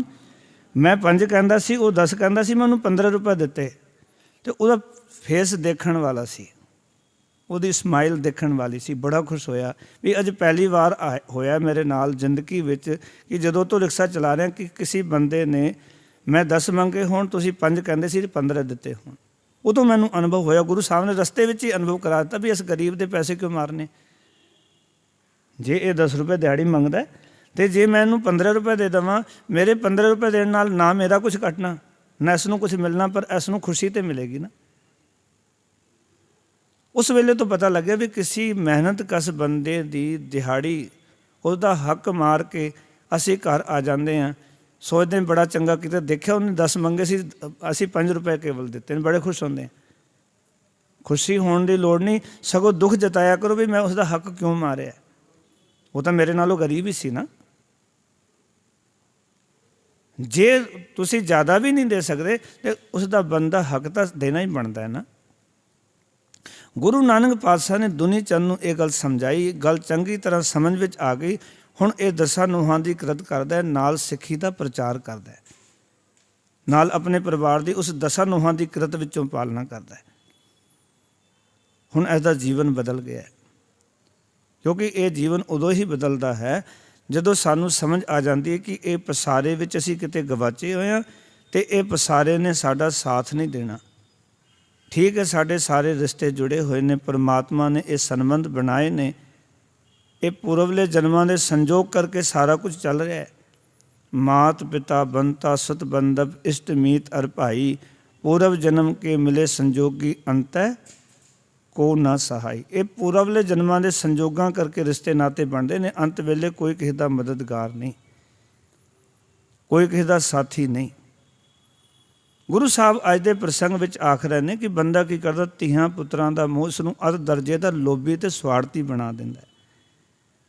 ਸਵਾਰਥ ਵਿੱਚ ਇਹ ਇਤਨਾ ਕੁ ਅੰਨਾ ਹੋ ਜਾਂਦਾ ਹੈ ਕਿ ਇਸ ਨੂੰ ਸੱਤ ਅਸਤ ਦਾ ਉੱਕਾ ਹੀ ਖਿਆਲ ਨਹੀਂ ਰਹਿੰਦਾ ਵੀ ਸੱਤ ਕੀ ਅਤੇ ਅਸਤ ਕੀ। ਇਹਨੂੰ ਖਿਆਲ ਹੀ ਨਹੀਂ ਰਹਿੰਦਾ ਕਿ ਮੈਂ ਗਲਤ ਕਰ ਰਿਹਾ ਕਿ ਠੀਕ ਕਰ ਰਿਹਾ। ਸਾਨੂੰ ਅੱਜ ਝਾਤ ਮਾਰ ਕੇ ਜਾਣ ਦੀ ਲੋੜ ਹੈ। ਜੇ ਆਪਾਂ ਕਥਾ ਸੁਣਨ ਆਏ ਹਾਂ ਨਾ ਗੁਰਦੁਆਰੇ, ਅਤੇ ਅੰਦਰ ਆਪਣੇ ਜੀਵਨ 'ਚ ਨਿਰਣਾ ਕਰੀਏ ਕਿ ਵਾਕਈ ਸਾਡੇ ਨਾਲ ਵੀ ਕਿਤੇ ਐਸਾ ਹੀ ਤਾਂ ਨਹੀਂ ਵਰਤ ਰਿਹਾ ਜੋ ਗੁਰਬਾਣੀ ਸਾਨੂੰ ਸਮਝਾ ਰਹੀ ਹੈ ਵੀ ਸੱਤ ਅਸਤ ਦੀ ਸਾਨੂੰ ਸੋਝੀ ਹੈ ਕਿ ਨਹੀਂ। ਕਿਉਂਕਿ ਮੋਹ ਦੀ ਪ੍ਰਬਲਤਾ ਜਿਹੜੀ ਹੈ ਉਹ ਮਨੁੱਖ ਨੂੰ ਹਰ ਵੇਲੇ ਦੁਖੀ ਕਰੀ ਜਾਂਦੀ ਹੈ। ਇਸ ਨੂੰ ਹੀ ਮਹਾਰਾਜ ਨੇ ਆਖਿਆ, ਗੁਰੂ ਨਾਨਕ ਪਾਤਸ਼ਾਹ ਨੇ, ਜੇਤਾ ਮੋਹ ਪ੍ਰੀਤ ਸਵਾਦ ਸਭਾ ਕਾਲਖ ਦਾਗਾਂ ਦਾਗ, ਦਾਗ ਦੋਸ ਮੂੰਹ ਚੱਲਿਆ ਲਾਏ ਦਰਗਾਹ ਵੈਸਨ ਨਹੀਂ ਜਾਏ। ਦਰਗਾਹ ਵਿੱਚ ਤੈਨੂੰ ਥਾਂ ਪ੍ਰਾਪਤ ਨਹੀਂ ਹੋਣੀ ਜੇ ਦਾਗੀ ਦੋਸ਼ੀ ਹੋ ਕੇ ਜਾਏਗਾ। ਅਗਲੀ ਦਰਗਾਹ ਤੋਂ ਛੱਡੋ, ਜੇ ਇੱਥੇ ਵੀ ਕੋਈ ਦਾਗ ਲੱਗਦਾ ਅਤੇ ਬੰਦਾ ਉਹ ਜਿੱਥੇ ਵੀ ਕਿਸੇ ਨੂੰ ਮਿਲਦਾ ਸ਼ਰਮਸਾਰ ਹੁੰਦਾ, ਉਸ ਨੂੰ ਆਪਣਾ ਸਿਰ ਝੁਕਾਉਣਾ ਪੈਂਦਾ ਗਲਤ ਕਰਮਾਂ ਕਰਕੇ। ਇਸ ਕਰਕੇ ਗੁਰਦੇਵ ਪਿਤਾ ਸਾਨੂੰ ਸਮਝਾਉਂਦੇ ਨੇ ਕਿ ਇਸ ਜੀਵਨ ਨੂੰ ਸਵਾਰਨਾ ਹੈ ਅਤੇ ਸੱਚ ਦੀ ਸੰਭਾਲ ਕਰ। ਏ ਮਨ ਪਿਆਰਿਆ ਤੂੰ ਸਦਾ ਸੱਚ ਸੰਭਾਲੇ, ਇਹ ਕੁਟੰਬ ਤੂੰ ਜੇ ਦੇਖਦਾ ਚੱਲੇ ਨਾਹੀਂ ਤੇਰੇ ਨਾਲੇ। ਇਹ ਤੇਰੇ ਨਾਲ ਨਹੀਂ ਚੱਲਣਾ। ਨਾਲ ਚੱਲਣ ਦਾ ਅਰਥ ਸਪਸ਼ਟ ਹੋ ਗਿਆ ਕਿ ਇਸ ਨੇ ਤੇਰੇ ਕਰਮਾਂ ਦੇ ਨਾਲ ਜਾਂ ਤੇਰੇ ਕੀਤੇ ਹੋਏ ਕਰਮਾਂ ਦਾ ਲੇਖਾ ਕੋਈ ਨਹੀਂ ਦੇਣਾ। ਸੰਸਾਰ ਦੇ ਵਿੱਚ ਤਾਂ ਪਰਿਵਾਰ ਨਾਲ ਹੀ ਰਹਿੰਦਾ, ਦੁੱਖ ਸੁੱਖ ਦੇ ਵਿੱਚ ਭੈਣ ਭਰਾ ਨਾਲ ਹੀ ਰਹਿੰਦੇ ਹਨ, ਪਰ ਯਾਦ ਰੱਖਣਾ ਸਾਡੇ ਜਿਹੜੇ ਅੰਦਰ ਕਰਮ ਚੱਲ ਰਹੇ ਨੇ ਉਹਨਾਂ ਕਰਮਾਂ ਵਿੱਚ ਕੋਈ ਸਾਥੀ ਨਹੀਂ। ਗੁਰੂ ਤੇਗ ਬਹਾਦਰ ਮਹਾਰਾਜ ਦੀ ਬਾਣੀ ਪੜ੍ਹੀਏ ਨਾ, ਸਤਿਗੁਰੂ ਜੀ ਨੇ ਬੜੀ ਕਿਰਪਾ ਕੀਤੀ ਕਿ ਦੇਖ ਤੂੰ ਜੀਵਨ ਦੇ ਵਿੱਚ ਸਾਰਿਆਂ ਦੇ ਵਾਸਤੇ ਕੀ ਕੁਝ ਕਰ ਰਿਹਾ ਹੈ। ਯਤਨ ਬਹੁਤ ਸੁਖ ਕੇ ਕੀਏ, ਦੁੱਖ ਕੋ ਕਿਉ ਨਾ ਕੋਏ। ਸਾਰੇ ਅਸੀਂ ਯਤਨ ਸੁਖ ਵਾਸਤੇ ਕਰ ਰਹੇ ਹਾਂ, ਦੁੱਖ ਵਾਸਤੇ ਕੋਈ ਯਤਨ ਨਹੀਂ ਕਰ ਰਹੇ, ਫਿਰ ਵੀ ਦੁੱਖ ਆ ਰਹੇ ਹਨ।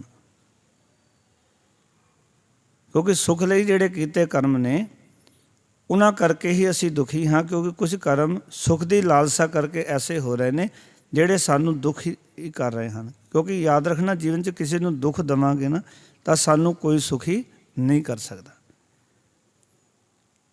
ਸਾਡਾ ਅੰਦਰਲਾ ਤਾਂ ਜਾਣਦਾ ਨਾ ਸਾਰਾ ਕੁਛ, ਉਸ ਨੂੰ ਮਹਾਰਾਜ ਨੇ ਫਿਰ ਬਾਣੀ 'ਚ ਦੱਸਿਆ ਸਾਨੂੰ। ਆਖਣ ਲੱਗੇ ਇੱਕ ਕੰਮ ਮੇਰੇ ਕਹਿਣ ਤੋਂ ਸੁਣ ਲੈ ਕਿ ਇਹ ਕੁਟੰਬ ਤੂੰ ਜੇ ਦੇਖਦਾ ਚੱਲੇ ਨਾਹੀਂ ਤੇਰੇ ਨਾਲੇ। ਤੇਰੇ ਨਾਲ ਨਹੀਂ ਚਲੇਗਾ। ਕਿਉਂ? ਮੋਹ ਕੁਟੰਬ ਮੋਹ ਸਭ ਕਾਰ। ਜਿਹੜਾ ਕੁਟੰਬ ਦਾ ਮੋਹ ਹੈ ਤੇ ਕਾਰ ਕੰਮਾਂ ਦਾ ਮੋਹ ਹੈ।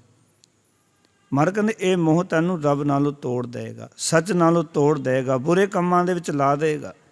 ਇਸ ਕਰਕੇ ਮਹਾਰਾਜ ਕਹਿੰਦੇ ਮੋਹ ਤੁਮ ਤਜੋ ਸਗਲ ਬੇਕਾਰ। ਇਸ ਮੋਹ ਨੂੰ ਛੱਡ ਦੇ। ਪਰਿਵਾਰ ਨਹੀਂ ਛੱਡਣਾ, ਗੁਰੂ ਨੇ ਆਖਿਆ ਪਰਿਵਾਰ ਦਾ ਮੋਹ ਛੱਡਣਾ। ਸਾਨੂੰ ਤਾਂ ਇਤਨਾ ਪਿਆਰਾ ਸਿਧਾਂਤ ਗੁਰੂ ਬਾਬੇ ਜੀ ਨੇ ਦਿੱਤਾ ਕਿ ਅਸੀਂ ਆਪਣੇ ਪਰਿਵਾਰ ਵਿੱਚ ਰਹਿੰਦੇ ਹੋਏ, ਘਰ ਗ੍ਰਸਤੀ ਵਿੱਚ ਰਹਿੰਦੇ ਹੋਏ ਅਸੀਂ ਇਸ ਦਾ ਮੋਹ ਛੱਡਣਾ। ਮੋਹ ਦਾ ਅਰਥ ਹੁੰਦਾ ਆਪਣਤ। ਬਸ ਇਸ ਦੇ ਵਿੱਚ ਫਸੇ ਰਹੀਏ ਵੀ ਮੇਰਾ ਹੀ ਪਰਿਵਾਰ ਸਭ ਕੁਝ ਹੈ, ਬਾਕੀ ਕੁਛ ਨਹੀਂ। ਨਹੀਂ, ਆਪਾਂ ਨੂੰ ਥੋੜ੍ਹਾ ਉਪਰਾਮ ਹੋਣ ਦੀ ਲੋੜ ਹੈ। ਇਸ ਨੂੰ ਮਾਰਕ ਨੇ ਮਾਇਆ ਮਮਤਾ ਮੋਹਣੀ, ਜਿਨ ਬਿਨ ਦੰਤਾਂ ਜਗ ਖਾਇਆ, ਮਨਮੁਖ ਖਾਦੇ ਗੁਰਮੁਖ ਉਬਰੇ, ਜਿਨੀ ਸੱਚ ਨਾਮ ਚਿਤ ਲਾਇਆ। ਥੋੜ੍ਹਾ ਉਪਰਾਮ ਹੋਣ ਦੀ ਲੋੜ ਹੈ। ਸਿੱਧਾਂ ਨੇ ਪੁੱਛਿਆ ਸੀ ਗੁਰੂ ਨਾਨਕ ਪਾਤਸ਼ਾਹ ਨੂੰ, ਕਹਿਣ ਲੱਗੇ ਗੁਰੂ ਨਾਨਕ ਪਾਤਸ਼ਾਹ ਤੁਸੀਂ ਤਾਂ ਪਰਿਵਾਰ ਵਾਲੇ ਹੋ, ਸੁਣਿਆ ਤੁਹਾਡੇ 2 ਬੱਚੇ ਨੇ। ਕਹਿੰਦੇ ਹਾਂ। ਤੁਹਾਡੀ ਪਤਨੀ ਵੀ ਹੈ ਮਾਤਾ ਸੁਲੱਖਣੀ। ਕਹਿੰਦੇ ਹਾਂ। ਤੁਸੀਂ ਜੋਗੀ ਕਿਵੇਂ ਹੋਏ? ਵਸਤਰ ਲਿਬਾਸ ਜੋਗੀਆਂ ਦਾ ਪਾਇਆ ਹੈ, ਜੋਗੀ ਕਿਵੇਂ ਹੋਏ? ਤੁਸੀਂ ਉਦਾਸੀ ਕਿਵੇਂ ਹੋਏ? ਤੁਸੀਂ ਉਪਰਾਮ ਕਿਵੇਂ ਹੋਏ? ਤੁਸੀਂ ਤਾਂ ਘਰ ਦੇ ਜੰਜਾਲਾਂ 'ਚ ਫਸੇ ਹੋਏ ਹੋ। ਗੁਰੂ ਨਾਨਕ ਪਾਤਸ਼ਾਹ ਕਹਿੰਦੇ ਗੁਰੂ ਦੀ ਕਿਰਪਾ, ਅਕਾਲ ਪੁਰਖ ਦੀ ਮਿਹਰ, ਕਹਿੰਦੇ ਮੇਰੇ ਜੀਵਨ ਦੇ ਸਾਰੇ ਜੰਜਾਲ ਮੁੱਕੇ ਹੋਏ ਨੇ ਤੇ ਮੈਨੂੰ ਰੱਬ ਨੇ ਡਿਊਟੀ ਦਿੱਤੀ ਹੈ ਸੰਸਾਰ ਦੇ ਜੰਜਾਲ ਮੁਕਾਉਣ ਦੀ। ਇੱਕ ਵਾਰੀ ਉਚਾਰਨ ਕਰੋ ਸਤਨਾਮ। ਤੇ ਉਹਨਾਂ ਨੇ ਪੁੱਛਿਆ ਤੁਹਾਡੇ ਜੰਜਾਲ ਕਿਵੇਂ ਕੱਟੇ ਗਏ? ਪਰਿਵਾਰ ਵਿੱਚ ਰਹਿ ਕੇ ਤਾਂ ਕਦੀ ਜੰਜਾਲ ਕੱਟੇ ਨਹੀਂ ਜਾਂਦੇ। ਤੇ ਗੁਰੂ ਸਾਹਿਬ ਨੇ ਉੱਥੇ ਬੜੀ ਪਿਆਰੀ ਵਿਚਾਰ ਬਖਸ਼ੀ। ਕਹਿੰਦੇ ਜੈਸੇ ਜਲ ਮੈਂ ਕਮਲ ਨਿਰਾਲਮ, ਮੁਰਗਾਈ ਨ ਸੈਣੇ। ਤੁਸੀਂ ਕਦੇ ਦੇਖਣਾ ਕਿ ਜਲ ਪਾਣੀ ਦੇ ਵਿੱਚ ਕਮਲ ਦਾ ਜਿਹੜਾ ਫੁੱਲ ਹੈ ਉਹ ਹਮੇਸ਼ਾ ਹੀ ਨਿਰਲੇਪ ਰਹਿੰਦਾ ਹੈ। ਰਾਤੋਂ ਰਾਤ ਜਿਤਨੀ ਮਰਜ਼ੀ ਬਾਰਿਸ਼ ਹੋ ਜਾਏ, ਸਰੋਵਰ ਜਿਹੜਾ ਉਹ ਨਕੋ ਨਕ ਪਾਣੀ ਨਾਲ ਭਰ ਜਾਏ, ਰਾਤ ਦੇ ਅੰਦਰ ਉਤਨਾ ਕੁ ਉਹ ਫੁੱਲ ਵੱਧ ਜਾਂਦਾ ਹੈ ਕਿ ਉਹ ਰਹਿੰਦਾ ਹੀ ਪਾਣੀ ਤੋਂ ਉੱਪਰ ਹੈ। ਇਹ ਕੁਦਰਤੀ ਵਿਧਾਨ ਹੈ। ਜੈਸੇ ਜਲ ਮੈਂ ਕਮਲ ਨਿਰਾਲਮ, ਮੁਰਗਾਈ ਨ ਸੈਣੇ। ਮੁਰਗਾਈ ਪਾਣੀ ਵਿੱਚ ਰਹਿੰਦੀ ਹੈ, ਚੁੱਭੀ ਲਾਉਂਦੀ ਹੈ, ਜਦੋਂ ਬਾਹਰ ਆਉਂਦੀ ਹੈ ਉਹਦੇ ਖੰਭ ਜਿਹੜੇ ਨੇ ਉਹ ਸੁੱਕੇ ਹੁੰਦੇ ਨੇ। ਚੁੱਭੀ ਲਾ ਕੇ ਬਾਹਰ ਨਿਕਲੇਗੀ ਨਾਲ ਉਡਾਰੀ ਮਾਰ ਲਏਗੀ। ਨਹੀਂ ਤਾਂ ਹੋਰ ਪੰਛੀ ਜਿਹੜੇ ਜੇ ਉਹਨਾਂ ਦੇ ਖੰਭ ਗਿੱਲੇ ਕਰ ਦਈਏ ਨਾ ਉਹ ਉਡਾਰੀ ਨਹੀਂ ਮਾਰ ਸਕਦੇ। ਪਰ ਮੁਰਗਾਈ ਜਿਹੜੀ ਹੈ ਰਹਿੰਦੀ ਪਾਣੀ ਵਿੱਚ ਹੈ, ਚੁੱਭੀ ਮਾਰੇਗੀ ਪਰ ਬਾਹਰ ਨਿਕਲਦੇ ਸ਼ਾਇਦ ਉਡਾਰੀ ਮਾਰ ਜਾਂਦੀ। ਤੁਸੀਂ ਦੇਖਿਆ ਨੇ, ਪਤਾ ਨਹੀਂ ਮੁਰਗਾਈਆਂ ਕਿ ਨਹੀਂ ਦੇਖੀਆਂ। ਅਸੀਂ ਰੋਪੜ ਅਕਸਰ ਪੁਲ 'ਤੇ ਦੇਖਦੇ ਸਨ, ਮੁਰਗਾਈਆਂ ਆਉਂਦੀਆਂ ਸਨ, ਥੱਲੇ ਚੁੱਭੀ ਲਾਉਂਦੀਆਂ ਸਨ ਔਰ ਨਦੀ ਵਿੱਚੋਂ ਸਿੱਧੀਆਂ ਉੱਪਰ ਉੱਡ ਜਾਂਦੀਆਂ ਸਨ। ਅਸੀਂ ਵੀ ਹੈਰਾਨ ਹੁੰਦੇ ਸਨ ਕਿਉਂਕਿ ਬਾਣੀ ਪੜ੍ਹੀ ਸੀ, ਇਹ ਸਿਧਾਂਤ ਨੂੰ ਪੜ੍ਹਿਆ ਸੀ ਅਤੇ ਇਸ ਨੂੰ ਦੇਖਣ ਵਾਸਤੇ ਬੜਾ ਆਨੰਦ ਆਉਂਦਾ ਸੀ ਕਿ ਗੁਰੂ ਸਾਹਿਬ ਨੇ ਜੋ ਬਾਣੀ 'ਚ ਲਿਖਿਆ ਪ੍ਰੈਕਟੀਕਲ ਦੇਖ ਰਹੇ ਸਾਹਮਣੇ। ਮੁਰਗਾਈ ਕੀ ਕਰਦੀ? ਉਹ ਪਾਣੀ ਵਿੱਚ ਚੁੱਭੀ ਲਾਉਂਦੀ, ਥੱਲੇ ਚਲੀ ਜਾਂਦੀ ਹੈ ਨਦੀ ਦੇ ਪਾਣੀ ਵਿੱਚ ਜਾਂ ਸਰੋਵਰ ਦੇ ਪਾਣੀ ਵਿੱਚ। ਇਸ ਤਰ੍ਹਾਂ ਹੀ ਥੱਲੋਂ ਉੱਪਰ ਉੱਡ ਜਾਂਦੀ ਹੈ। ਉਹਦੇ ਜਿਹੜੇ ਖੰਭ ਨੇ ਨਾ ਰੱਬ ਨੇ ਬਣਾਏ ਨੇ, ਉਹਨਾਂ 'ਤੇ ਪਾਣੀ ਨਹੀਂ ਟਿਕਦਾ। ਦੇਖੋ ਜੇ ਪਾਣੀ ਟਿਕ ਜਾਵੇ ਤਾਂ ਗਿੱਲੇ ਹੋ ਜਾਣਗੇ, ਗਿੱਲੇ ਹੋ ਗਏ ਤਾਂ ਉਡਾਰੀ ਨਹੀਂ ਮਾਰ ਸਕਦੀ। ਗੁਰੂ ਨਾਨਕ ਪਾਤਸ਼ਾਹ ਕਹਿੰਦੇ ਮੈਂ ਆਪਣੇ ਪਰਿਵਾਰ 'ਚ ਇੱਦਾਂ ਰਹਿੰਦਾ, ਜੈਸੇ ਜਲ ਮੈਂ ਕਮਲ ਨਿਰਾਲਮ, ਮੁਰਗਾਈ ਨ ਸੈਣੇ, ਸ਼ਬਦ ਸੁਰਤ ਭਵ ਸਾਗਰ ਤਰੀਏ, ਨਾਨਕ ਨਾਮ ਬਖਾਣੇ। ਮੈਂ ਸ਼ਬਦ ਵਿੱਚ ਸੁਰਤ ਨੂੰ ਜੋੜਿਆ ਹੋਇਆ ਅਤੇ ਪਰਮਾਤਮਾ ਦੇ ਨਾਮ ਨੂੰ ਬਖਿਆਨ ਕਰਦਾ, ਇਸ ਕਰਕੇ ਪਰਿਵਾਰ ਵਿੱਚ ਰਹਿ ਕੇ ਵੀ ਉਪਰਾਮ ਆ। ਗੁਰੂ ਸਾਹਿਬ ਕਹਿਣ ਲੱਗੇ ਮੋਹ ਕੁਟੰਬ ਮੋਹ ਸਭ ਕਾਰ, ਮੋਹ ਤੁਮ ਤਜੋ ਸਗਲ ਬੇਕਾਰ, ਮੋਹ ਅਰ ਭਰਮ ਤਜੋ ਤੁਮ ਵੀਰ। ਵੀਰ ਦਾ ਅਰਥ ਹੈ ਮੇਰੇ ਭਰਾ, ਹੇ ਮੇਰੇ ਵੀਰ। ਮਹਾਰਾਜ ਕਹਿਣ ਲੱਗੇ ਤੂੰ ਮੋਹ ਛੱਡ ਦੇ, ਭਰਮ ਛੱਡ ਦੇ। ਕਹਿੰਦੇ ਨੇ ਸਾਚ ਨਾਮ ਹਿਰਦੈ ਰਵੈ ਸਰੀਰ, ਸੱਚੇ ਨਾਮ ਨੂੰ ਆਪਣੇ ਹਿਰਦੇ ਵਿੱਚ ਮਾਣਿਆ ਕਰ, ਸੱਚੀ ਸਿੱਖਿਆ ਨੂੰ ਆਪਣੇ ਹਿਰਦੇ ਵਿੱਚ ਦੁਹਰਾਇਆ ਕਰ, ਸੱਚੇ ਗਿਆਨ ਨੂੰ ਯਾਦ ਰੱਖਣਾ ਸੀ। ਅਸੀਂ ਕੀ ਕਰਦੇ ਨਾ, ਕਿਸੇ ਅੱਖਰ ਨੂੰ ਜਪਣ ਨੂੰ ਜ਼ਿਆਦਾ ਤਰਜੀਹ ਦਿੰਦੇ ਹਾਂ, ਬਸ ਗਿਣਤੀ ਦੇ ਪਾਠ ਕਰਨ ਨੂੰ ਜ਼ਿਆਦਾ ਤਰਜੀਹ ਦਿੰਦੇ ਹਾਂ, ਪਰ ਉਸ ਚੀਜ਼ ਨੂੰ ਮਨਨ ਕਰਨ ਦੇ ਉੱਤੇ ਤਰਜੀਹ ਨਹੀਂ ਦਿੰਦੇ। ਔਰ ਗੁਰੂ ਸਾਹਿਬ ਨੇ ਬੜਾ ਪੱਕਾ ਸਿਧਾਂਤ ਦਿੱਤਾ, ਦੁਖ ਭੰਜਨ ਤੇਰਾ ਨਾਮ ਜੀ, ਦੁਖ ਭੰਜਨ ਤੇਰਾ ਨਾਮ, ਆਠ ਪਹਿਰ ਆਰਾਧੀਏ ਪੂਰਨ ਸਤਿਗੁਰ ਗਿਆਨ। ਅੱਠੇ ਪਹਿਰ ਆਰਾਧੀਏ ਦਾ ਅਰਥ ਹੈ ਯਾਦ ਕਰਨਾ, ਪੂਰਨ ਸਤਿਗੁਰ ਦੇ ਗਿਆਨ ਨੂੰ ਯਾਦ ਰੱਖਣਾ। ਅੱਠੇ ਪਹਿਰ ਹਰ ਵੇਲੇ ਉੱਠਦੇ ਹਾਂ, ਬਹਿੰਦੇ ਹਾਂ, ਪਰਿਵਾਰ ਸੰਸਾਰ ਵਿੱਚ ਰਹਿੰਦੇ ਹਾਂ, ਸਾਨੂੰ ਗੁਰੂ ਕਾ ਉਪਦੇਸ਼ ਯਾਦ ਰਹਿਣਾ ਚਾਹੀਦਾ। ਜਦੋਂ ਗੁਰੂ ਦੀ ਸਿੱਖਿਆ ਯਾਦ ਹੋਵੇਗੀ ਨਾ, ਅਤੇ ਉਹ ਸਿੱਖਿਆ ਬਾਰ ਬਾਰ ਸਾਨੂੰ ਇਸ ਮੋਹ 'ਚੋਂ ਉਪਰਾਮ ਕਰੇਗੀ। ਇਸ ਕਰਕੇ ਮਹਾਰਾਜ ਕਹਿੰਦੇ ਮੋਹ ਅਰ ਭਰਮ ਤਜੋ ਤੁਮ ਵੀਰ, ਸਾਚ ਨਾਮ ਮਹਾਰਾਜ ਕਹਿੰਦੇ ਹਿਰਦੈ ਰਵੈ ਸਰੀਰ, ਏਤ ਮੋਹ ਡੂਬਾ ਸੰਸਾਰ। ਇਸ ਮੋਹ ਦੇ ਵਿੱਚ ਤਾਂ ਸਾਰਾ ਸੰਸਾਰ ਮਹਾਰਾਜ ਕਹਿੰਦੇ ਡੁੱਬਿਆ ਹੋਇਆ। ਗੁਰਮੁਖ ਕੋਈ ਉਤਰਸ ਪਾਰ, ਕੋਈ ਗੁਰੂ ਦੇ ਸਨਮੁਖ ਹੋ ਕੇ ਪਾਰ ਉਤਰਦਾ। ਏਤ ਮੋਹ ਫਿਰ ਜੂਨੀ ਪਾਹੇ, ਮੋਹੇ ਲਾਗਾ ਜੰਪੁਰ ਜਾਏ। ਇਸ ਮੋਹ ਦੇ ਵਿੱਚ ਫਿਰ ਜੂਨਾ ਹੀ ਵਿੱਚ ਪੈ ਜਾਂਦਾ, ਜਮਾਂ ਦੀ ਪੁਰੀ ਨੂੰ ਚਲਾ ਜਾਂਦਾ। ਇਸ ਕਰਕੇ ਮਹਾਰਾਜ ਕਹਿੰਦੇ ਨੇ ਗੁਰੂ ਦਿਖਿਆ ਲੈ ਜਬ ਤਬ ਕਮਾਏ, ਨਾ ਮੋਹ ਟੁੱਟੈ ਨਾ ਥਾਏ ਪਾਏ। ਮਹਾਰਾਜ ਕਹਿੰਦੇ ਗੁਰੂ ਦੀ ਦਿਖਿਆ ਲੈ, ਸੱਚ ਦੇ ਨਾਲ ਜੁੜ। ਅਤੇ ਜੋ ਇਹ ਜਿਹੜਾ ਮੋਹ ਹੈ ਇਹਨੂੰ ਸਮਝਣਾ ਬੜਾ ਜ਼ਰੂਰੀ ਹੈ, ਕਿਉਂਕਿ ਇਹ ਮੋਹ ਛੇਤੀ ਕਰਕੇ ਟੁੱਟਦਾ ਨਹੀਂ, ਬੜਾ ਮੁਸ਼ਕਿਲ ਹੈ ਇਸ ਮੋਹ ਨੂੰ ਛੱਡਣਾ। ਫਿਰ ਮਹਾਰਾਜ ਤੁਸੀਂ ਦੱਸੋ ਮੋਹ ਕਿਵੇਂ ਟੁੱਟੇਗਾ? ਨਦਰ ਕਰੇ ਤਾਂ ਇਹ ਮੋਹ ਜਾਏ, ਨਾਨਕ ਹਰਸ਼ੋਂ ਰਹਿ ਸਮਾਏ। ਜਦੋਂ ਅਕਾਲ ਪੁਰਖ ਨਦਰ ਕਰਦਾ ਅਤੇ ਇਹ ਮੋਹ ਟੁੱਟਦਾ, ਇਹ ਮੋਹ ਟੁੱਟਦਾ। ਉਸ ਦਾ ਇੱਕੋ ਇੱਕ ਤਰੀਕਾ ਦੱਸਦੇ ਨੇ ਗੁਰੂ ਸਾਹਿਬ ਜੀ, ਆਖਾਂ ਜੀਵਾਂ ਵਿਸਰੈ ਮਰ ਜਾਓ। ਆਖਦੇ ਰਹੋਗੇ ਤਾਂ ਜੋ ਤੁਸੀਂ ਜੀਵਤ ਰਹੋਗੇ, ਆਤਮਿਕ ਜੀਵਨ ਜੀਓਗੇ, ਜਦੋਂ ਭੁੱਲ ਜਾਏਗਾ ਤਾਂ ਇਹ ਮੋਹ ਤੁਹਾਨੂੰ ਆ ਕੇ ਫੜ ਲਏਗਾ। ਰੱਬ ਦੇ ਨਾਮ ਨੂੰ ਉਚਾਰਨ ਕਰਦੇ ਰਹੋਗੇ, ਗੁਰੂ ਕੀ ਸਿੱਖਿਆ ਨੂੰ ਯਾਦ ਰੱਖਦੇ ਰਹੋਗੇ, ਤਾਂ ਇਹ ਚੀਜ਼ਾਂ ਤੁਹਾਡੇ ਉੱਤੇ ਅਸਰ ਨਹੀਂ ਕਰਨਗੀਆਂ। ਤੁਹਾਨੂੰ ਪਤਾ ਕਿ ਅਸੀਂ ਸੰਸਾਰ ਦੇ ਵਿੱਚ ਆਏ ਹਾਂ, ਅਤੇ ਸੰਸਾਰ ਵਿੱਚ ਆ ਕੇ ਜੋ ਸਾਡੇ ਫਰਜ਼ ਨੇ ਜੀਵਨ ਦੇ, ਉਹ ਫਰਜ਼ ਨਿਭਾਉਣੇ ਹਨ, ਪਰ ਇਹਨਾਂ ਫਰਜ਼ਾਂ ਵਿੱਚ ਗਲਤਾਨ ਨਹੀਂ ਹੋਣਾ। ਦੇਖੋ ਨਾ, ਕੋਈ ਬੰਦਾ ਕਿਤੇ ਯਾਤਰਾ 'ਤੇ ਗਿਆ ਔਰ ਉਸਨੂੰ ਪਤਾ ਵੀ ਸ਼ਾਮ ਨੂੰ ਅਸੀਂ ਚਲੇ ਜਾਣਾ, ਉਹ ਬੰਦਾ ਕਦੀ ਖਿਲਾਰਾ ਨਹੀਂ ਖਿਲਾਰਦਾ। ਉਹਨੂੰ ਪਤਾ ਵੀ ਅਸੀਂ ਯਾਤਰੀ ਹਾਂ, ਸ਼ਾਮੀ ਵਾਪਸੀ ਜਾਣਾ, ਇਸ ਕਰਕੇ ਤੁਸੀਂ ਦੇਖੋ ਉਹਦੇ ਕਮਰੇ 'ਚ ਖਿਲਾਰਾ ਨਹੀਂ ਹੋਏਗਾ। ਜਿਹੜੇ ਪੱਕੇ ਇਸਤਰੇ ਕਰ ਲੈਂਦੇ ਉਹਨਾਂ ਦੇ ਪੂਰੇ ਕਮਰੇ 'ਚ ਸਮਾਨ ਖਿਲਰਾ ਰਹਿੰਦਾ, ਕਿਉਂਕਿ ਉਹਨਾਂ ਸਮਝਦੇ ਇਸ ਪੱਕੇ ਇੱਥੇ ਰਹਿਣਾ ਹੀ ਹੈ। ਗੁਰੂ ਸਾਹਿਬ ਕਹਿੰਦੇ ਜੀਵਨ ਦੀ ਜੁਗਤ ਇੱਕ ਯਾਤਰੀ 'ਤੇ ਸਿੱਖ ਲੈ ਕਿ ਉਹ ਖਿਲਾਰਾ ਨਹੀਂ ਖਿਲਾਰਦਾ, ਇਸ ਤਰ੍ਹਾਂ ਸੰਸਾਰ ਵਿੱਚ ਆ ਕੇ ਖਿਲਾਰਾ ਨਹੀਂ ਖਿਲਾਰਨਾ, ਕਿਉਂਕਿ ਜਿੰਨੀ ਚੱਲਣ ਜਾਣਿਆ ਸੇ ਕਿਉਂ ਕਰਾਂ ਵਿਥਾਰ। ਜਿਨ੍ਹਾਂ ਨੂੰ ਇਹ ਸਮਝ ਆ ਗਈ ਚਲੇ ਜਾਣਾ, ਉਹ ਇੱਥੇ ਵਿਸਥਾਰ ਨਹੀਂ ਕਰਦੇ, ਖਿਲਾਰੇ ਨਹੀਂ ਖਿਲਾਰਦੇ। ਚੱਲਣ ਸਾਰ ਨਾ ਜਾਣਨੀ, ਕਾਜ ਸਵਾਰਨ ਹਾਰ। ਜਿਹੜੇ ਸੰਸਾਰ ਦੇ ਕਾਰਜਾਂ ਵਿੱਚ ਰੁੱਝੇ ਹੋਏ ਨੇ, ਉਹਨਾਂ ਨੂੰ ਤਾਂ ਚੱਲਣ ਦੀ ਵੀ ਯਾਦ ਨਹੀਂ, ਦੀ ਵੀ ਚਲੇ ਜਾਣਾ। ਇਹ ਤਾਂ ਉਦੋਂ ਹੀ ਪਤਾ ਲੱਗਦਾ ਜਦੋਂ ਸਿਰ 'ਤੇ ਕੁੰਡਾ ਆ ਕੇ ਵੱਜਦਾ, ਜਮ ਕਾ ਡੰਡ ਮੂੰਡ ਮੈਂ ਲੱਗ ਗਏ, ਕਹੋ ਕਬੀਰ ਤਬ ਹੀ ਨਰ ਜਾਗੈ। ਇਹ ਕਹਿੰਦਾ ਵੀ ਮੈਨੂੰ ਹੁਣ ਸਮਾਂ ਦੇ ਦਿਓ, ਮੈਂ ਕੁਛ ਕਰਨ ਆਇਆ ਸੀ। ਹੁਣ ਸਭ ਕੁਝ ਯਾਦ ਆ ਜਾਂਦਾ ਕਿ ਮੈਂ ਪਰਉਪਕਾਰ ਕਰਨਾ ਹੈ, ਮੈਂ ਸੇਵਾ ਕਰਨੀ ਹੈ, ਦਾਨ ਪੁੰਨ ਕਰਨਾ ਹੈ, ਧਰਮ ਕਰਮ ਕਰਨਾ ਹੈ, ਮੈਂ ਚੰਗੇ ਕਰਮਾਂ ਵਾਸਤੇ ਆਇਆ। ਸਾਰੀ ਗੱਲਾਂ ਚੇਤੇ ਆ ਜਾਂਦੀਆਂ, ਉਹ ਵੀ ਸਭ ਕੁਝ ਯਾਦ ਆ ਜਾਂਦਾ ਜੋ ਕੀਤਾ ਹੁੰਦਾ। ਹੁਣ ਇਸ ਦੇ ਕੋਲ ਵਕਤ ਨਹੀਂ ਹੁੰਦਾ। ਮੈਂ ਕਈ ਵਾਰੀ ਇੱਕ ਉਦਾਹਰਨ ਦਿੰਦਾ, ਸਾਨੂੰ ਇਹ ਜੀਵਨ ਦਾ ਵਕਤ ਫਿਕਸ ਮਿਲਿਆ ਸਾਰਿਆਂ ਨੂੰ, ਸਾਨੂੰ ਯਾਦ ਰੱਖਣਾ ਇਸ ਵਕਤ ਦੇ ਅੰਦਰ ਅੰਦਰ। ਔਰ ਦੂਜੀ ਗੱਲ, ਵਕਤ ਫਿਕਸ ਹੈ ਔਰ ਕਿਸੇ ਨੂੰ ਪਰਮਾਤਮਾ ਨੇ ਦੱਸ ਕੇ ਵੀ ਨਹੀਂ ਭੇਜਿਆ ਵੀ ਇਤਨਾ ਵਕਤ ਤੈਨੂੰ ਦਿੱਤਾ। ਇਹ ਵੀ ਯਾਦ ਰੱਖੋ, ਕਿਸੇ ਨੂੰ ਨਹੀਂ ਦੱਸਿਆ ਵੀ ਕਿਸੇ ਨੇ ਕਿਸ ਵਕਤ ਸੰਸਾਰ ਤੋਂ ਤੁਰ ਜਾਣਾ। ਇਹ ਦੱਸਿਆ ਹੁੰਦਾ ਫਿਰ ਬੰਦਾ ਚੰਗੇ ਕੰਮ ਕਰ ਲੈਂਦਾ। ਇੱਕ ਵਾਰ ਉਚਾਰਨ ਕਰੋ ਸਤਿਨਾਮ। ਪਰ ਕਿਸੇ ਨੂੰ ਦੱਸਿਆ ਹੀ ਨਹੀਂ ਪਰਮਾਤਮਾ ਨੇ, ਪਰ ਹੈ ਫਿਕਸ ਸਮਾਂ। ਮੈਂ ਇੱਕ ਗਾਥਾ ਪੜ੍ਹ ਰਿਹਾ ਸੀ ਬੜੀ ਪਿਆਰੀ। ਕਹਿੰਦੇ ਇੱਕ ਬੰਦੇ ਨੇ ਅਫਸਰ ਨੂੰ ਮਿਲਣਾ ਸੀ, ਬੜੇ ਧਿਆਨ ਨਾਲ ਸੁਣਿਓ। ਅਵਸਰ ਨੂੰ ਮਿਲਣ ਦਾ ਸਮਾਂ ਮਿਲ ਗਿਆ। ਕੁਝ ਦਿਨਾਂ ਬਾਅਦ ਆਖਿਆ ਵੀ ਫਲਾਣੇ ਦਿਨ ਤੂੰ ਮੇਰੇ ਕੋਲ ਆ ਜਾਈਂ, 1 ਘੰਟੇ ਦਾ ਤੇਰੇ ਕੋਲ ਸਮਾਂ ਹੈ, ਆਪਣੀ ਗੱਲਬਾਤ ਮੇਰੇ ਨਾਲ ਕਰ ਲਈ। ਉਦਾਹਰਨ ਦੇ ਰਿਹਾ, ਬਸ ਰੂਹਾਨੀ ਜੀਵਨ ਵਿੱਚ ਕੰਮ ਆਉਣ ਵਾਲੀ ਚੀਜ਼ ਹੈ। ਉਹ ਬੰਦਾ ਗਿਆ, ਉੱਥੇ ਜਾ ਕੇ ਕਿਉਂਕਿ ਅਵਸਰ ਸੀ ਵੱਡਾ, ਬਾਹਰ ਸੋਹਣੇ ਬਗੀਚੀ ਸੀ, ਫੁੱਲ ਖਿੜੇ ਹੋਏ ਸਨ, ਫੁਆਰਾ ਲੱਗਿਆ ਸੀ। ਬੰਦਾ ਜਾ ਕੇ ਪਹਿਲਾਂ ਫੁੱਲ ਦੇਖਣ ਲੱਗ ਪਿਆ, ਕੁਝ ਸਮਾਂ ਫੁੱਲਾਂ 'ਚ ਲੰਘਿਆ, ਕੁਝ ਸਮਾਂ ਫੁਆਰੇ ਦੇਖਣ 'ਚ ਲੱਗਿਆ। ਘੰਟਾ ਪੂਰਾ ਹੋ ਗਿਆ। ਇੰਨਾ ਚਿਰ ਦੇ ਵਿੱਚ ਜਿਹੜਾ ਗੇਟ 'ਤੇ ਗੇਟਕੀਪਰ ਖਲੋਤਾ ਸੀ, ਉਸਨੇ ਜਾ ਕੇ ਬਾਂਹ ਫੜੀ ਅਤੇ ਉਹਨੂੰ ਬਾਹਰ ਕੱਢਦਾ। ਜਦੋਂ ਬਾਹਰ ਕੱਢਣ ਲੱਗਾ, ਉਹਨੂੰ ਯਾਦ ਆਇਆ ਮੈਂ ਤਾਂ ਅਵਸਰ ਨੂੰ ਮਿਲਣ ਆਇਆ ਸੀ। ਉਹ ਆਖਣ ਲੱਗਾ ਨਹੀਂ, ਹੁਣ ਨਹੀਂ ਮਿਲ ਸਕਦਾ, ਤੇਰਾ ਸਮਾਂ ਸਮਾਪਤ ਹੋ ਗਿਆ, ਇਤਨਾ ਹੀ ਸਮਾਂ ਸੀ ਤੇਰੇ ਕੋਲ। ਸਾਨੂੰ ਵੀ ਜ਼ਿੰਦਗੀ ਵਿੱਚ ਫਿਕਸ ਸਮਾਂ ਮਿਲਿਆ, ਉਸ ਵਿੱਚ ਜੇ ਰੱਬ ਨੂੰ ਮਿਲਿਆ ਤੇ ਮਿਲਿਆ, ਨਹੀਂ ਤੇ ਧਰਮਰਾਜ ਨੇ ਆ ਕੇ ਕੁੰਡਾ ਖੜਕਾ ਦੇਣਾ ਵੀ ਤੇਰਾ ਹੋ ਗਿਆ ਸਮਾਂ ਪੂਰਾ, ਆ ਚੱਲੀਏ ਹੁਣ। ਫਿਰ ਕਿਸੇ ਨੇ ਲਿਹਾਜ਼ ਨਹੀਂ ਕਰਨੀ। ਇਸ ਕਰਕੇ ਗੁਰਦੇਵ ਪਿਤਾ ਸਾਨੂੰ ਸਮਝਾਉਂਦੇ ਨੇ ਕਿ ਆਪਾਂ ਜੀਵਨ ਦੇ ਅੰਦਰ ਗੁਰੂ ਕੇ ਨਾਲ ਉਪਦੇਸ਼ਾਂ ਨੂੰ ਕਮਾਉਣਾ ਹੈ। ਉਸ ਵੇਲੇ ਵੀ ਸਾਨੂੰ ਕੋਈ ਲਿਹਾਜ਼ ਨਹੀਂ ਹੋਣੀ। ਗੁਰੂ ਨਾਨਕ ਪਾਤਸ਼ਾਹ ਨੇ ਤਾਂ ਇੱਥੇ ਤੱਕ ਕਿਹਾ ਕਿ ਹਮ ਆਦਮੀ ਹਾਂ ਇੱਕਦਮੀ, ਮੁਹੱਲਤ ਮੋਹਤ ਨਾ ਜਾਣਾ।